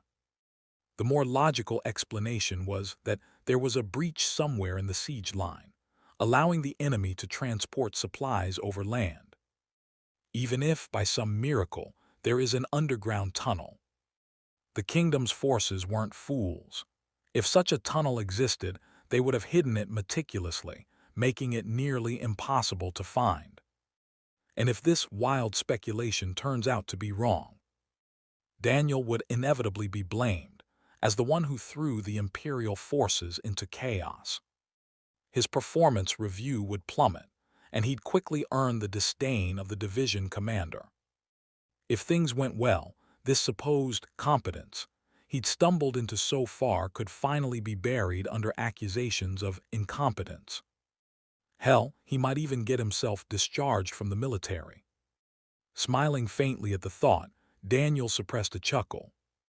Felderam, however, nearly gasped at the sight. He's smiling. Does he truly have that much confidence in this plan? Even the most talented staff officers usually showed signs of anxiety, worried their guesses might be wrong. But Daniel, he was smiling calmly, almost cruelly, while discussing the massacre that would follow the plan's success. Felderam felt his perception of Daniel shift entirely. An elite strategist from the capital, the Empire's hero. Those labels suddenly felt laughable. Felderam's lips curled into a fierce grin as he studied Daniel. To his eyes, Daniel Steiner wasn't some decorated officer propped up by propaganda. No, he was a bloodthirsty warrior, ready to spill as much of the enemy's blood as it took to win. Late night. Reconnaissance battalion under divisional headquarters. Are we really supposed to believe there's an underground tunnel around here? I don't know. Orders are orders. Honestly, though, this feels ridiculous. Grumbling, the reconnaissance soldiers pressed forward. Headquarters had abruptly ordered them to search the area where the enemy supply battalion had been captured. They'd already been scouring the surroundings for 6 hours. But so far, there wasn't even a hint of an underground tunnel, or even an animal burrow for that matter. Just how long were they supposed to keep up this nonsense? That's when it happened. Thud. The faint clang of metal beneath a boot sent vibrations through the air. Startled, the soldier glanced down, but the ground was covered in branches and dead leaves, making it impossible to see what he'd stepped on. "What the hell? Why did you stop?" "Wait, didn't you hear that? I think I just stepped on something. Oh, a landmine." "What shit? Don't move, keep your foot planted." Slipping his rifle onto his back, the other soldier knelt and began brushing away the leaves and branches around his partner's foot. And then it appeared, not a mine but a massive iron door. The soldiers froze, exchanging wide-eyed glances before instinctively stepping back. "Is this what I think it is?" Silence hung in the air. Nodding grimly, the two men cautiously reached out and gripped the handles protruding from the metal surface. With a groaning creak, the door opened, revealing pitch-black darkness inside. "Flashlight, turn it on." One of them nodded, pulling out a flashlight and flicking it on. Click! The light fanned out, cutting through the darkness and illuminating a set of stairs descending deep underground. The soldiers stood frozen, their breaths caught in their throats. There was no room for doubt. It was the underground tunnel. The one the divisional headquarters had sent them to find, the kingdom's hidden supply route. Chapter 36. Early morning. Lucy entered the tent at dawn. "Captain Daniel Steiner, I have urgent news." She halted mid-sentence as her eyes fell on Daniel, who was lying on a cot near the edge of the tent. His blanket was haphazardly draped over him, and his exhausted state was apparent. It made sense. While the other soldiers and officers had taken the opportunity to rest upon reaching the forward outpost, Daniel had been dragged to the operations command center at the division commander's orders and had only just returned. That means, right now, Daniel Steiner was completely defenseless. After confirming the absence of anyone else in the tent, Lucy stepped closer. She gazed down at him as he slept. The Guxian medal pinned to the left side of his uniform glimmered faintly. Daniel Steiner. The man in front of her had been building up a terrifying string of victories lately. Even within the Allied nations, interest in him was growing steadily. Yet no orders had come down to assassinate him. Her mission from the Allied nations remained simple: monitor Daniel Steiner closely and report his every move. But when would he stop being a surveillance target and become an assassination target instead? If the order came to kill him, Lucy would obey without hesitation. Or at least, that was what she told herself. Would she really be able to act without doubt? Putting aside his dedication to the Empire, Daniel Steiner was an undeniably decent man. He had shared his rations with her, lent her an umbrella, and even invited her to a dessert shop, claiming it was to share a hobby. There was also the time she had disguised herself as a doctor. He had prevented the Security Bureau police from cornering her and getting her exposed. She couldn't deny she owed him. And that small debt made her waver, no matter how slightly, under the burden of being a spy. What if they had met as ordinary people, instead of a spy for the Allied nations and an officer of the Empire? Caught up in useless daydreams, Lucy shook her head firmly. It was a foolish, unproductive thought. She couldn't afford to waver, not after the favor the Allied nations had granted her. No matter how good a man Daniel Steiner seemed, he was still an imperial officer. And those who strengthened the empire were enemies of the Allied nations, and enemies of her own personal grudge. Memories of the past resurfaced, and Lucy clenched her fists before letting out a slow breath. Feeling sorry for herself was pointless. How pathetic. She didn't need to overthink this.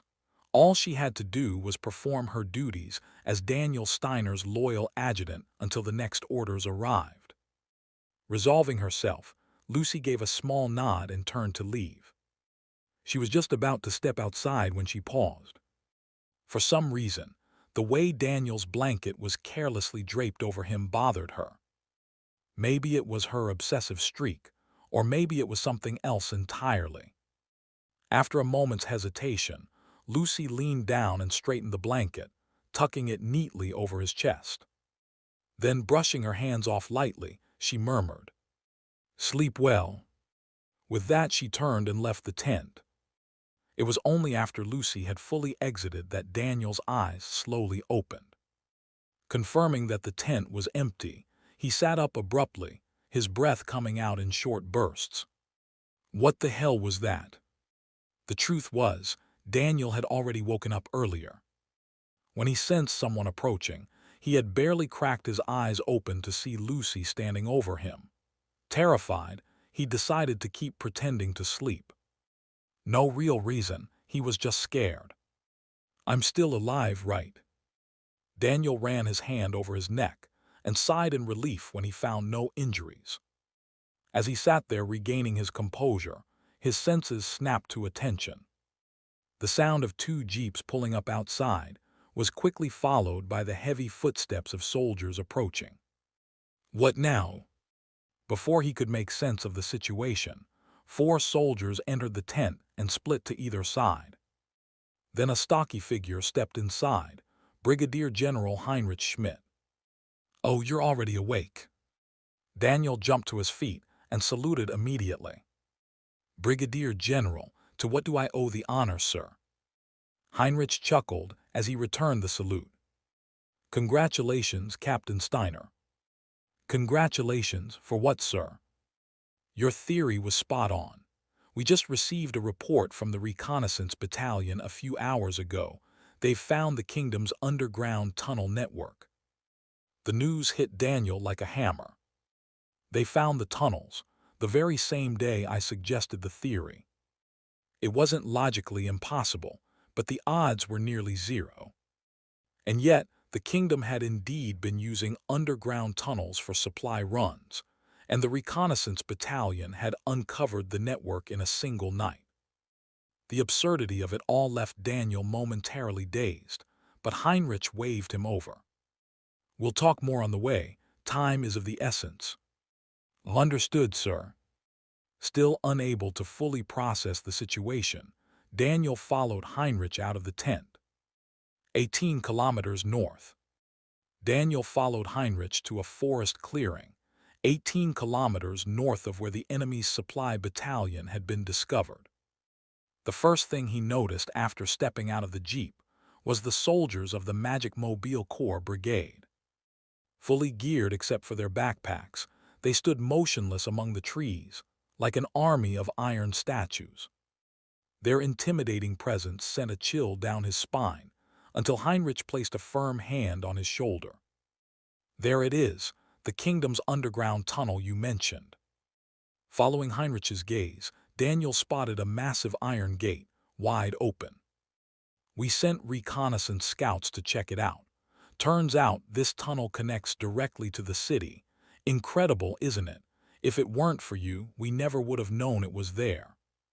Heinrich let out a hearty laugh, but Daniel was too stunned to respond.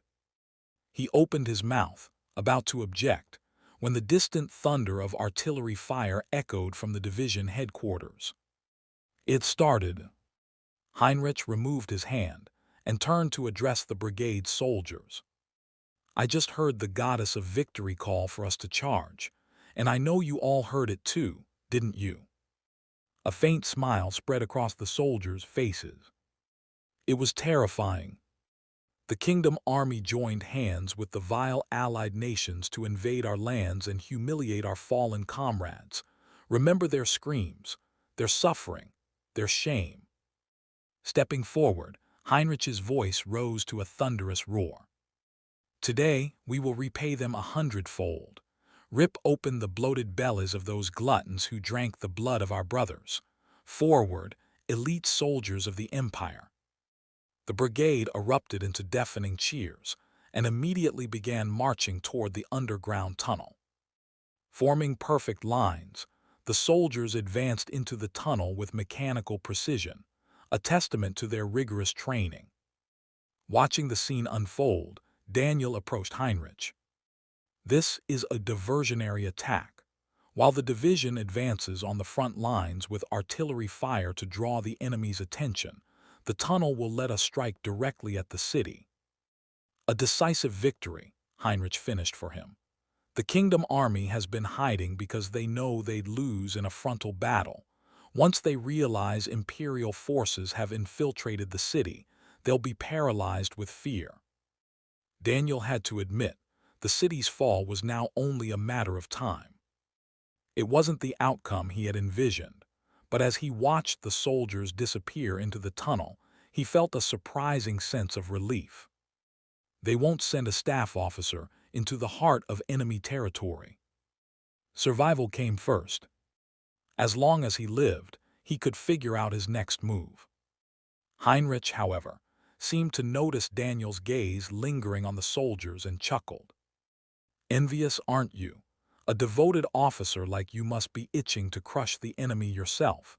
I was the same when I was your age." Not even close, but Daniel decided to play along. "Of course, sir. But as a staff officer, I believe it's just as important to protect our rear lines. I'll have to leave the glory of the front line to the soldiers." A commendable mindset, but if you wish, you don't have to sit back and watch. Heinrich's smile turned sly. "In fact, you won't have a choice." "Wait, what?" Something about the conversation felt off, and Daniel gave Heinrich a wary look. Beaming, Heinrich delivered the news as if it were a gift. "The division commander ordered your entire headquarters unit to assist the Magic Mobile Corps in the city assault." "Excuse me.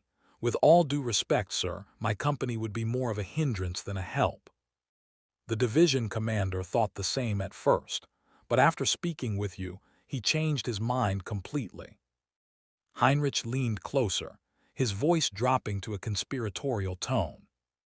"Off the record, he called you a bloodthirsty wolf." Daniel's jaw dropped. "I beg your pardon."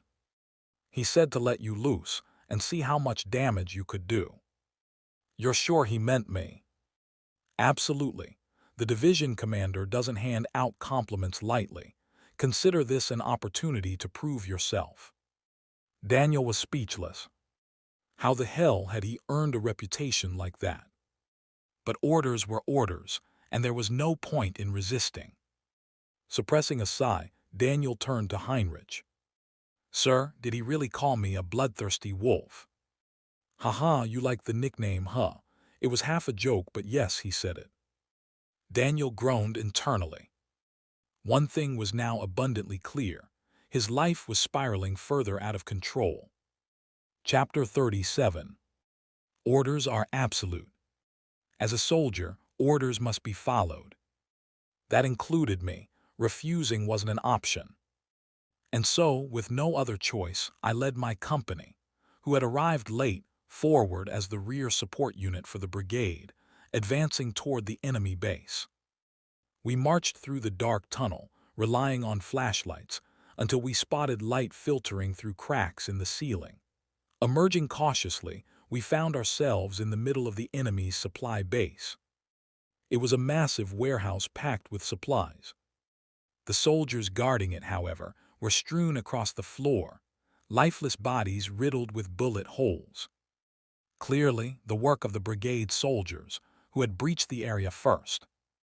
The stench of blood made me grimace, just as the rest of my company's officers and soldiers climbed up after me. "Well, what a grand celebration they've thrown here." Lieutenant McCall was the first to speak. I nodded vaguely before stepping outside through the wide-open doors of the warehouse. The dim tunnel lights gave way to bright sunlight, illuminating the entire area. A quick glance around revealed a scene no different from inside. The Allied soldiers guarding the base were all dead. Strangely, there were barely any Imperial casualties in sight.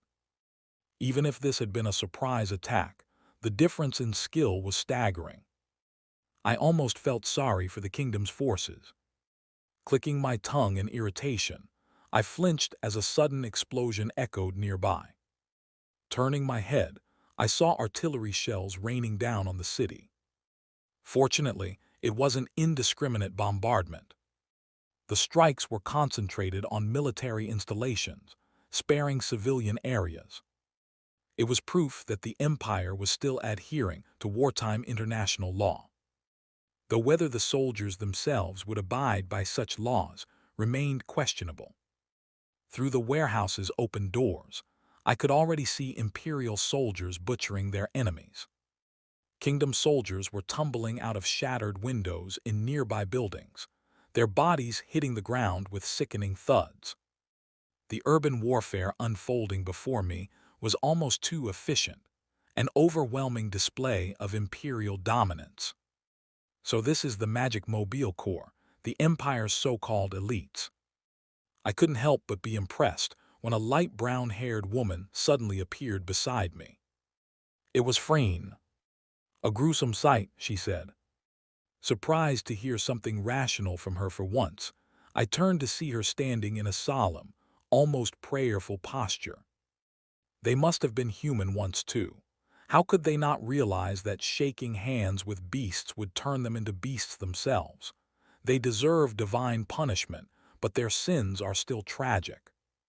Right, of course, Freen wasn't actually being reasonable. As I stared at her with mild exasperation, Lieutenant McCall spoke up. I knew this operation would be one-sided, but I didn't expect it to be this overwhelming. It almost feels wrong, like we're bullying children. His dark humor earned a laugh from Sergeant Glendy. Perfect analogy, sir. Still, thinking to reverse engineer their supply routes and infiltrate like this, our captain really does see several steps ahead of the battlefield. It was just luck, I muttered. Ha ha ha, modesty too. Captain, how can I not admire you? So, are we joining the brigade next? Were they insane? They actually wanted to charge into that hellscape of artillery fire and urban slaughter. I turned to look, only to find not just Glendy, but also the rest of my officers and soldiers practically itching to fight, like rabid dogs straining against a leash. Lucy, who remained her usual unreadable self, was the only one who seemed remotely sane. Bunch of war-crazed lunatics. I felt goosebumps crawl up my arms. Too bad for them. I had absolutely no intention of granting their request. We're heading to the coast. The coast, Freen looked puzzled. Captain, didn't the enemy concentrate their forces on the front lines and the city center because of our diversion? The coast should just have civilians evacuating. You're not suggesting we attack civilians, are you? What the hell did she take me for? The coast was simply the safest bet. Fewer enemies meant a higher chance of survival. Since avoiding battle entirely wasn't an option, minimizing combat was the next best thing. Of course, explaining that logic to this bloodthirsty crowd would just invite criticism, so I brushed it off. I have a plan, just follow orders. I didn't actually have a plan. I just knew the word plan worked like magic to shut people up. As expected, Freen and the others saluted without question. Perfect. Now I just had to let the brigade handle the fighting, while I passed the time staring at the sea. All units, move out to the coast immediately. Keeping my real thoughts buried, I calmly issued the order and led the way. The front lines have been breached. We've lost contact with the central forces in the city. Retreating through the chaos, Major General Laffinet of the Kingdom's Steel Division was bombarded with reports of defeat. He had braced himself for bad news, but he hadn't expected the city to fall this quickly. Grinding his teeth, Laffinet shot a glare at his radio operator. Order them to hold their positions and resist the Imperial assault for as long as possible. But sir, that will lead to massive casualties. That's an order. We need to buy time for our escape if we're to get another chance at this war. Soldiers were expendable, but if the army's leadership was wiped out, replacing them would be nearly impossible. That was Laffinet's core belief. In truth, however, it was nothing more than a self-serving excuse to justify his own retreat. Boom! The ground trembled under another artillery strike, nearly toppling Laffinet. He managed to steady himself and pressed forward, scowling. "Damn it, how much farther is it?" One of the officers at his side responded calmly. "Just around this alley, sir. The evacuation point is disguised as a fishing vessel. The Imperial forces won't target it." Laffinet nodded grimly. The Empire was known for observing wartime laws, at least in most cases. That meant civilians weren't being targeted, as long as they disguised themselves as refugees and blended into the evacuation. They could slip away unnoticed. "But sir, are you really going through with this retreat?" The kingdom's forces without their leadership were as good as dead. Everyone knew it. The officer voiced his concern, but it only made Laffinet's blood boil. "We were finished the moment we got surrounded. The only reason we lasted this long was because our supply lines were intact. But now those bastards turned our own routes against us. Do you seriously think we still have a chance?" "No, sir, but if we were to make a last stand—" "Don't be ridiculous. Staying in a losing battle is idiotic and suicidal." He didn't say it out loud, but the same didn't apply to his soldiers. They'd be left behind. Understood. Seeing no hope of changing Laffinet's mind, the officer fell silent. With a final glare, Laffinet rounded the corner and froze. The coast. It was just within reach. Victory wasn't possible, but survival. Survival was right there. But as soon as Laffinet and his men stepped out of the alley, they came to an abrupt halt. What? Before them stood a unit of Imperial soldiers dressed in black uniforms. Roughly 200 of them. At the head of the formation was an Imperial officer, sunlight glinting off the Guxian medal on his chest. Laffinet swallowed hard. The elite bodyguards he'd brought for protection barely numbered 50. He'd deliberately kept the group small to avoid attracting attention, but now that decision felt like a death sentence. But how? How had the enemy anticipated this escape route? Laffinet hadn't dared send any communications, fearing interception. This had to be impossible. Then again, Daniel Steiner, standing at the front of the Imperial troops, was just as confused. Why the hell is the Steel Division's command staff here? He'd come to the coast hopping to avoid battle entirely, yet somehow he'd stumbled onto the enemy's leadership. Unfortunately, his soldiers didn't seem to share his bewilderment. Click. As one, the Imperial troops raised their rifles, aiming directly at the kingdom officers. Sergeant Glendy grinned, raising his weapon along with the others. "Captain, was this your plan all along? Honestly, I'm starting to find you terrifying." Terrifying, Daniel felt the same. The weight of yet another victory sinking into his shoulders made him want to groan, but he couldn't let it show. "Arrest them," he ordered coldly. Laffinet's soldiers hesitated, their grips on their weapons faltering. "If anyone resists, shoot them." Daniel's icy command sent shivers down their spines.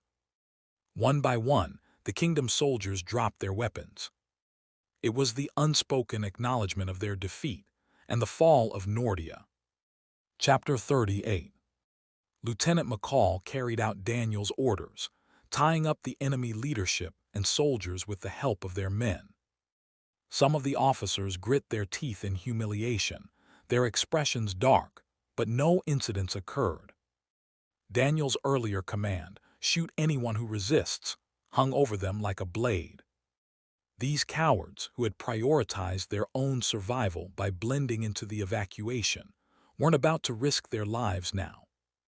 After securing the prisoners, McCall ordered the radio operator to report the situation to the Imperial headquarters. The operator complied, and the headquarters acknowledged the message. They also promised to dispatch an escort unit to the coordinates immediately. Everything was proceeding so absurdly smoothly that McCall let out a dry laugh. And now, the Imperial headquarters would spread the news in real time that the commander of the Steel Division had been captured. Imperial morale would skyrocket while the enemy's would plummet. Some kingdom soldiers, still unaware that their commander had fled, would panic and try to confirm the truth, creating chaos and fear. This was the final blow to the already unbalanced battlefield. The one who led this entire operation from start to finish. McCall's eyes turned to Daniel Steiner, who stood alone by the pier, gazing at the shoreline. I thought he was just another desk officer when I first saw him. But now he looked like a terrifyingly brilliant strategist with a mind sharper than any blade. As McCall watched Daniel with growing respect, Sergeant Glendy approached. "Isn't this unbelievable? Finding the enemy's supply routes was impressive enough, but then he suggested turning them against them, and now he's captured their entire command staff. Honestly, I still can't believe it." McCall smirked and nodded in agreement. "Same here.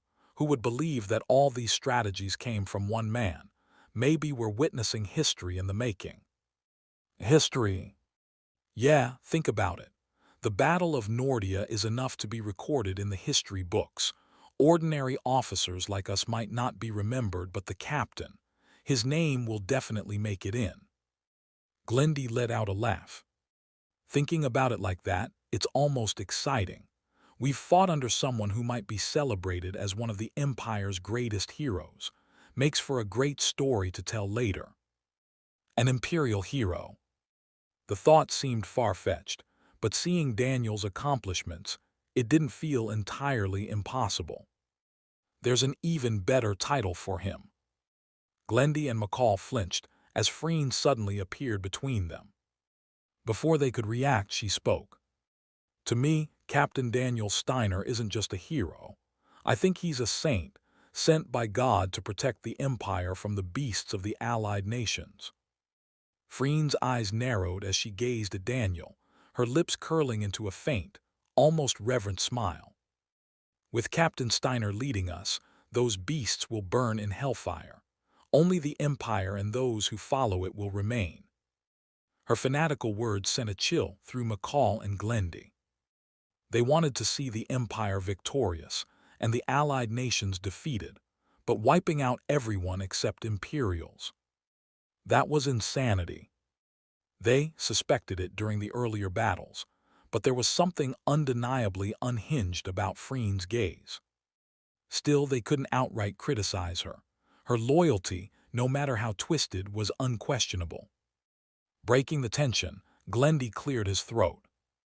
"Anyway, what do you think the captain's thinking about while he stares at the sea?" McCall followed his gaze, looking at Daniel again. He just captured the enemy's leadership, a massive victory, and yet his eyes remained distant, almost melancholic as he stared out at the water. He really was impossible to read. How could ordinary men like us ever understand a genius's thoughts? But if I had to guess, he's probably already planning how to handle the aftermath. Yeah, that sounds like him. As the two watched Daniel in awe, he remained motionless, gazing at the seagulls drifting over the waves. Letting out a faint sigh, he thought to himself, "I just want to go home." Daniel wished only for peace. News of the Steel Division's leadership being captured quickly spread across the battlefield. With their morale shattered, the kingdom's forces surrendered one by one. Thanks to the enemy's complete loss of fighting spirit, the Imperial army easily marched into Nordia. They seized the city's major buildings, took down the kingdom's flags, and replaced them with the Empire's banners. Major General Felderam, having solidified Imperial control over Nordia, ordered the establishment of supply lines and the transport of key figures from the Steel Division back to the mainland. During this process, I found myself buried in post-battle tasks. Felderam, who had come to place full trust in me, assigned responsibilities such as selecting defensive positions in certain districts, maintaining security, and protecting classified information. Nearly 2 weeks passed when Heinrich suddenly summoned me to the city hall. Feeling uneasy but unable to disobey orders, I headed there. Of course, calling it a city hall was inaccurate. It now served as the headquarters where the garrison commander conducted official business. Imperial soldiers stood guard everywhere. Entering required identity verification. Climbing the stairs and sensing the tense atmosphere, I passed the soldiers stationed at the entrance. "Captain Daniel Steiner, sir. It's an honor to meet you. You may proceed." Nodding briefly, I entered and made my way up to the third floor. I walked through a Gothic-style corridor and arrived at the garrison commander's office. I knocked. "Come in." Hearing permission, I opened the door and stepped inside, finding Heinrich and his adjutant Philip waiting. I entered and saluted. "Brigadier General, sir, I was told you called for me." Heinrich returned my salute, a faint smile on his lips. "Yes, you've been so busy with post-battle work that we haven't had a chance to talk. I felt guilty, considering how much you've contributed." Switching to parade rest, I answered firmly. "Sir, soldiers simply follow orders. I believe it's wrong to expect rewards for results." A commendable attitude. I wish more soldiers shared your humility. But the Empire operates on a principle of merit and punishment, so we can't ignore your achievements. Heinrich's smile widened. "You're aware that the division commander and I will soon leave for the Northern Front, correct? With Nordia secured, there's no reason for us to stay." "Yes, sir, but I'm not sure why you're telling me this." "There's only one reason I would. I want you to take over as the interim garrison commander here." I felt sweat trickle down my back. "Sir, I'm just a captain under the general staff." I quickly pointed out that I was nothing more than a subordinate officer, but Heinrich remained unfazed. "We know that. Headquarters has already approved it. Until a permanent garrison commander is appointed, you'll fill the role." "What?" I struggled to keep my composure and forced a smile. "I appreciate the offer, but that's completely unrealistic. Even as an interim position, the garrison commander oversees at least a battalion. I lack both the rank and the authority. And I can't command a battalion as a junior officer, nor can I be entrusted with administrative authority over a city this size. Please reconsider, sir." I was dead serious, but Heinrich's smirk only grew. "Of course, we wouldn't appoint a junior officer to such a position." Wait, was this a joke? Relieved, I relaxed and tried to act casual. "That's good to hear. Then I'll start preparing to." "Philip." At Heinrich's call, Captain Philip stepped forward, carrying a small box wrapped in the Empire's flag. "A box? Congratulations, sir." "What? Why was Philip addressing me so formally?" My unease spiked as Philip unwrapped the flag and opened the box. Inside were a polished major's insignia and shoulder boards. "No way." Before I could react, Heinrich burst out laughing. "Congratulations, Major Daniel Steiner. I'm honored to witness the promotion of the youngest major in the Empire. Ah, should I pin them on for you?" "Major me." Still stunned, I barely managed to nod. Grinning, Heinrich pulled the insignia from the box. "Consider this an honor. According to reports from the capital, even His Majesty has taken an interest in you." With that, Heinrich removed my captain's insignia and pinned the major's badge onto my uniform. I watched his hands move, 2 days to speak. Staff officer under the General Staff. Second class National Service Medal recipient. Labeled a bloodthirsty wolf by the 7th Magic Armored Division's commander. Key architect of the Nordia invasion. Youngest major in the Empire. Interim garrison commander of the occupied territory. The weight of all those titles crashed down at once, and my lips twitched involuntarily. Wait, this. No matter how I looked at it, I had just become the perfect candidate for a war crimes tribunal and a swift execution. Chapter 39. Being promoted to major in occupied territory felt like a dream. To be more precise, it was closer to a nightmare. What was even more horrifying was that the series of events I was currently experiencing weren't a nightmare at all. This was reality. Congratulations on your promotion, Major Daniel Steiner. Lucy's voice echoed hollowly within the office. As you know, the General Staff has entrusted you with the position of interim garrison commander. The division commander is leading the unit out of the city, so you'll be in charge of managing it from now on. I knew. Looking out the office window, I could see the tanks and artillery of the armored division leaving the city alongside the soldiers. Heinrich, the one who pinned this major badge on me, was also leading his brigade out. So today was the day they were leaving to join the northern front lines. Isn't this too much? Handing over the position of garrison commander on the day they're leaving. I wanted to protest, but no matter how loudly I yelled, Heinrich wouldn't hear me now. A sigh escaped me. How many troops did the division leave under my command? A battalion-sized force. The total strength is 950 soldiers. At least the division had left behind a battalion close to full strength. Nordia wasn't a particularly large city, so this number should be sufficient to maintain security. But that wasn't the real issue. I gained too many achievements too quickly. Thanks to my rapid accumulation of military merits, I had been promoted to major in no time. An officer of field rank, whose authority far surpassed that of company-grade officers. It wouldn't take long for the Allied nations to catch wind of this news. Once they did, I'd be branded as one of the key figures of the Imperial Army's leadership. If we lost the war, I'd be destined for the gallows after a war crimes tribunal. Should I bet my life on the Empire's victory then? No, the odds were far too low. In a direct, all-out war, no country in this era could defeat the Empire. But war wasn't a fair competition fought under the rules of a referee. Just look at how the Allied nations had roped the kingdom into their alliance. The Empire, enraged by the kingdom's refusal to remain neutral, was now striking it down with full force.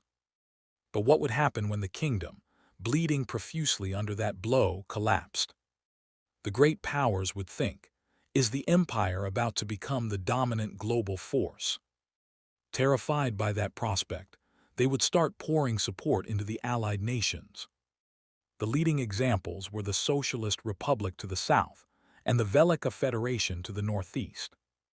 The moment they joined the war, a global conflict would become inevitable.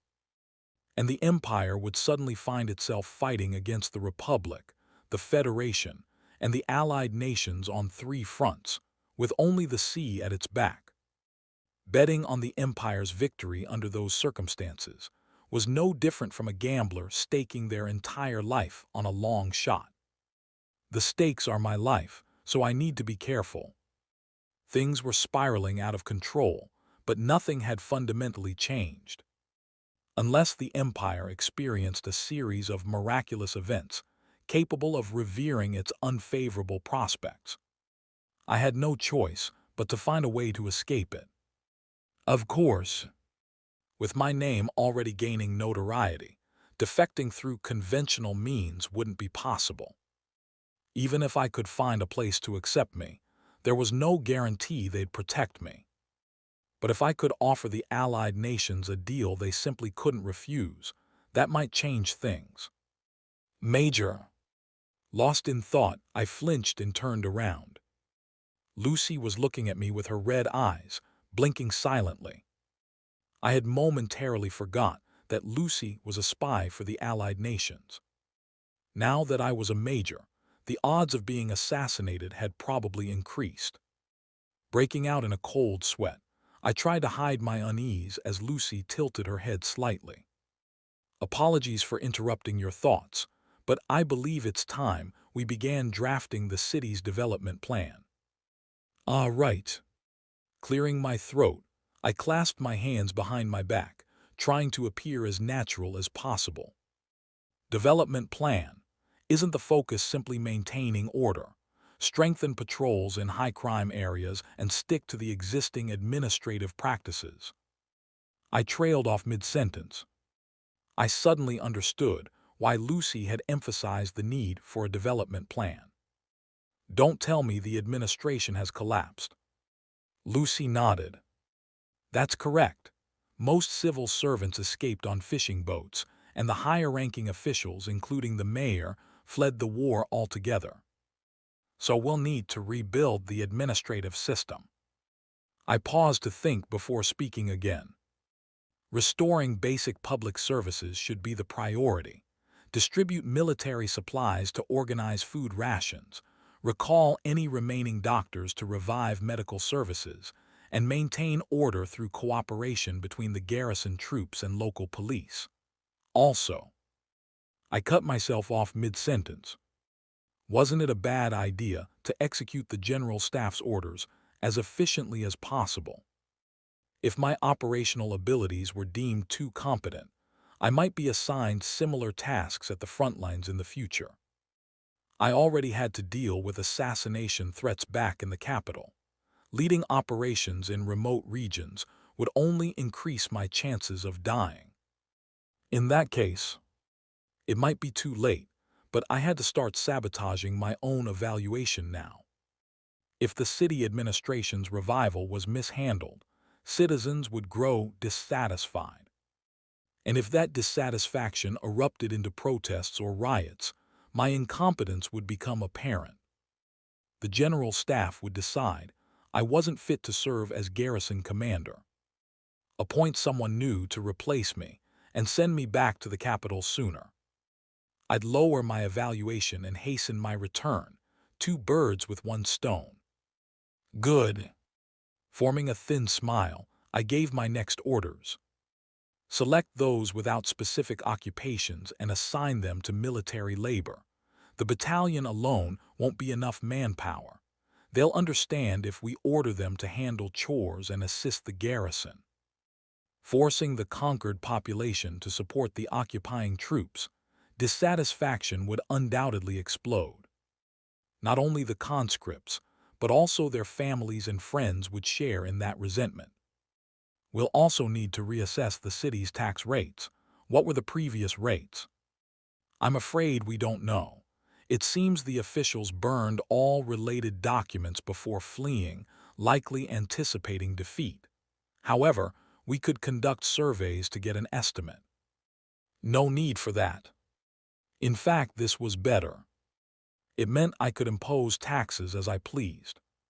Starting now, impose an income tax of 30% on Nordia's citizens to fund the war effort. For high-income earners, raise the rate to a maximum of 50%. Currently, the Empire's standard income tax for laborers stood at 22%. Considering we were at war, it was already higher than usual, though it had originally been just 12%. Even so, there were murmurs of dissatisfaction in the capital about the increased rates. But setting the base income tax at 30% in occupied territory, distinctly higher than in the Empire, dissatisfaction would undoubtedly explode. Also, post recruitment notices to fill administrative vacancies with capable individuals. However, make sure the selection follows imperial standards, not the kingdom. This effectively removed the kingdom's previous hearing customs, a form of cultural suppression in its own right. It was more than enough to provoke resentment among the citizens.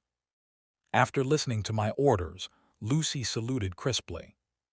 I'll relay the directives immediately. Acknowledging her salute, I turned back to the window. The Imperial Magic Armored Division was nearly done withdrawing from the city. On the streets, Citizens stared at the scene with emotions too complex to describe. Watching them stirred a faint pang of guilt. I'm sorry, citizens of the kingdom. Life is about to get much harder for you. But there was no malice in it. I was simply doing what I had to in order to survive. Late night. Black Crow Council, Underground Tavern. As you're all aware, Nordia has fallen into the hands of those imperial bastards. The middle-aged man sitting at the head of the table spoke, and the room nodded grimly. Hamthel, the Black Crow leader, his dark skin illuminated by dim light, continued in the somber atmosphere. It's been 10 years since we started fighting for freedom and equality. We've endured countless hardships, but losing our city to war, this pain is new to all of us. He slammed his fist on the table. But we have not given up on this city.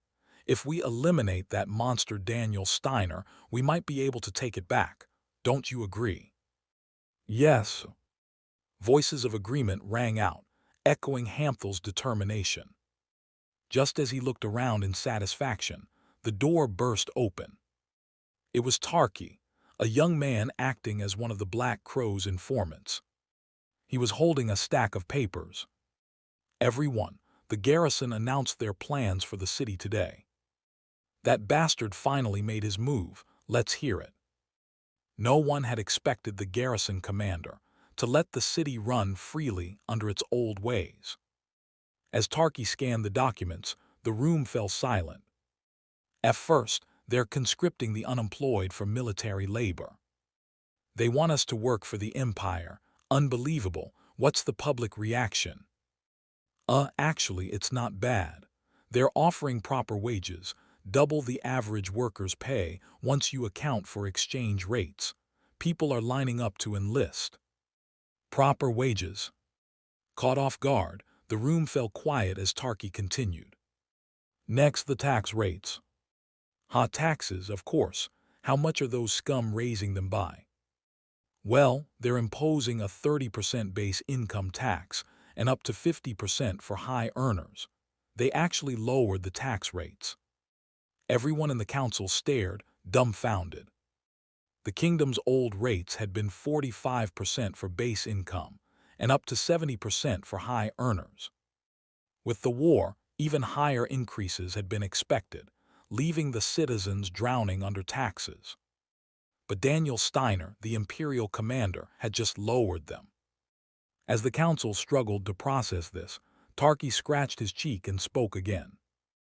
Lastly, about the administrative recruitment. They're switching to imperial standards. Of course, now they'll only hire those loyal to the empire. Not exactly. They're scrapping the kingdom's old recruitment perks, like bonus points for being nobility. In other words, candidates would be judged purely on merit. The council members exchanged uneasy glances. Now should have been the time for revolutionary fervor to ignite. Yet they remained silent, their tongues tied. After the awkward silence dragged on, a man hidden under a hood finally spoke hesitantly. I'm not sure if I should say this, but... Fidgeting with his hands, he looked at Hamthel. Doesn't it kind of feel like life's better than before? Ironically, no one could bring themselves to refute him. Chapter 40. 10 days later. I was patrolling the outskirts of the city under the pretense of inspecting security, accompanied by officers and soldiers. Why the outskirts? Because I figured it was the best place to hear the raw complaints and dissatisfaction of the citizens, far from the center where the garrison was stationed. But there was nothing. I walked carefully, straining my ears, but no one voiced complaints about the garrison. At most, a few citizens gave me strange looks before bowing their heads slightly and walking past. This is definitely. It looked like people were keeping their mouths shut out of fear that complaining about the garrison might get them arrested. Or maybe word had spread in advance that the interim garrison commander was patrolling today. Otherwise, it didn't make sense that there was no backlash against the tyranny I had imposed. Coming to terms with the situation, I nodded once and turned to Lucy. "Lieutenant, what's the general sentiment of the Nordia citizens toward the garrison? You've been out in the field more than I have these past 10 days, so you'd have a better grasp." Lucy paused for a moment before responding. "There is some dissatisfaction, but overall, the citizens seem to tolerate the occupation." "Tolerate the garrison?" "Yes. Thanks to your swift actions, public services were restored quickly, and the paralyzed administrative system is steadily getting back on track. Reports also indicate that crime rates have dropped below preoccupation levels. I had ordered strengthened patrols and expedited public service restoration, so that part made sense. But the citizens tolerating the occupation, that was another matter entirely. In most occupied cities, the early days were filled with resentment and anger. And in any normal city, they should be outraged by the tax rates I set and the forced conscription right. I was about to ask Lucy if I had overlooked something when. "This is outrageous. My wages dropped again compared to yesterday." A young man's loud voice drew my attention. He was arguing with a supervisor, a middle manager by the looks of him, near a watchtower construction site. The manager crossed his arms, clearly annoyed, and scowled. "Listen, you should be grateful you're even being employed. Or would you rather lose even what you're getting?" "I'm grateful, but this is unreasonable. If you take half my wages, how am I supposed to feed my family?" The situation seemed tense. Curious, I approached them. "If you want to feed your family, work overtime. Don't yell at me." Hearing my footsteps, the manager turned and immediately froze. Seeing me flanked by armed soldiers and officers, he quickly bowed his head. "See, Commander, what brings you to such a humble place?" "I don't consider this place humble. My hometown was worse off than this. Now, what's going on here? Why are you arguing with the worker?" "Well, you see, Commander, this man keeps demanding full wages." The manager shot a glare at the worker, making me tilt my head. "You were appointed as a supervisor to ensure wages were properly distributed. So why aren't they?" What? And no, that's not it. He's actually a diligent worker." "Then why aren't you paying him in full?" "Well, Commander, it's because he's black." "What?" The words came so naturally from his mouth that I thought I'd misheard. After a moment of silence, I asked again just to be sure. "You're withholding wages because he's black?" "Yes, sir, exactly.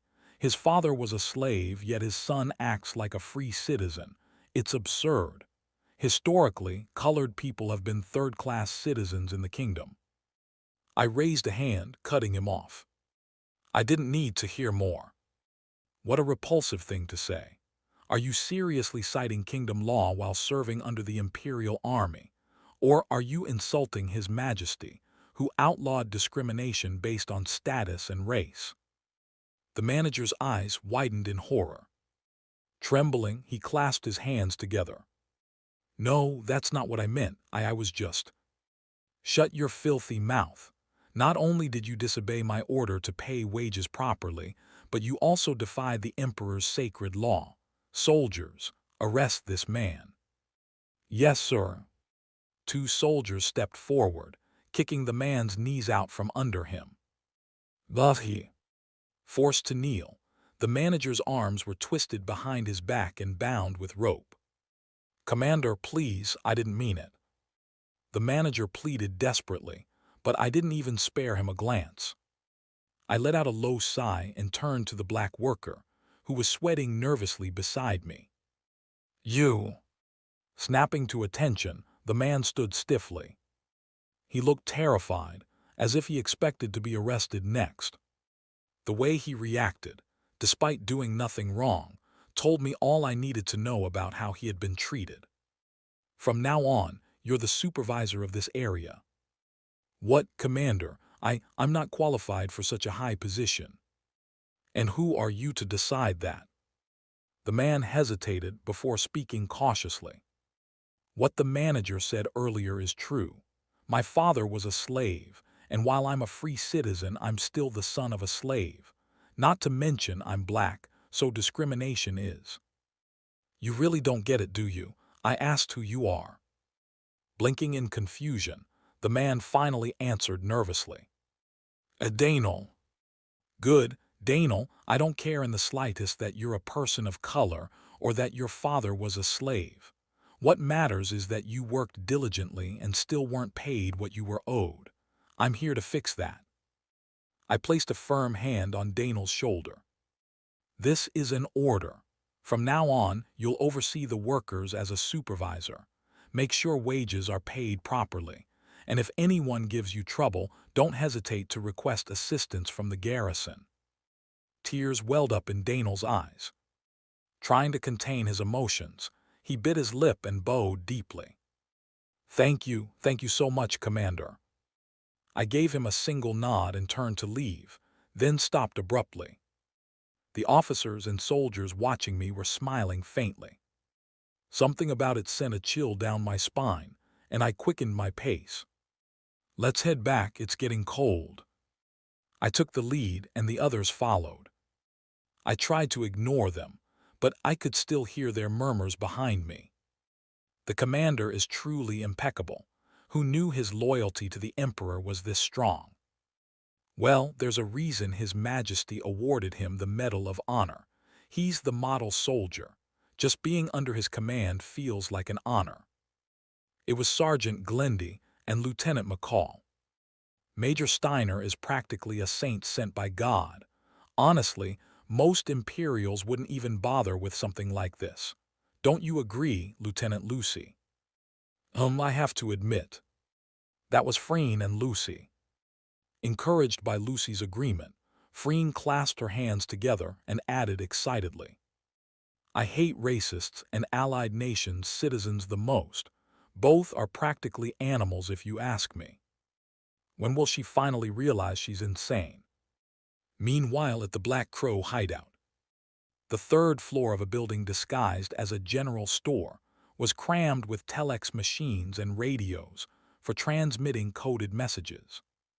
Members of the Black Crow hurried back and forth, managing operations, while their leader, Hamthel, sat at a desk pressing his fingers into his temples. Daniel Steiner is the enemy commander who occupied this city. He must be eliminated, but the citizens had begun accepting the garrison. Their anger, once boiling, had cooled after hearing about Daniel Steiner's city reforms. Hamthel wasn't immune to those feelings either. Looking at Daniel's policies, he couldn't help but question, does he really need to be eliminated? But he's still the leader of a foreign army. No one could tell when he might drop his mask and start oppressing the people. So eliminating him remained the logical choice. Steeling himself, Hamthel opened his desk drawer and pulled out a revolver. He checked the ammunition, but before he could close the cylinder, hurried footsteps approached. Looking up, he saw Tarky, the young man who had delivered intelligence at the council meeting the previous night. Panting from his rush, Tarky struggled to catch his breath before speaking. Hamthel, the garrison just issued a new order to the citizens. An order? What kind of order? If it was an attempt to oppress the people, there would be no more hesitation. Tension filled the air as Tarky spoke. They announced that any acts of racial discrimination within the city will be punished under imperial law. Hamthel froze, revolver halfway closed. Ban racial discrimination. Yes, apparently, they even appointed a black man as one of the local supervisors assisting the garrison. Hamthel's hand trembled, and the revolver fell to the desk with a thud. Unbelievable. For the past 10 years, Hamthel had fought to dismantle the racial hierarchy enforced by Nordia's nobility. The Black Crow itself had been founded in protest against that very discrimination. But despite his efforts, nothing had changed. Even after managing to bribe a politician into becoming mayor, The man betrayed them, abandoning their cause and acting as just another tyrant. Still, Hamthal hadn't given up. He continued fighting for freedom and equality. And yet nothing ever changed. Now, the seemingly unreachable dream he had chased for a decade. Daniel Steiner had achieved it. Conflicting emotions swirled inside Hamthal, leaving his mind in chaos. Breathing heavily, he wiped his face with one hand.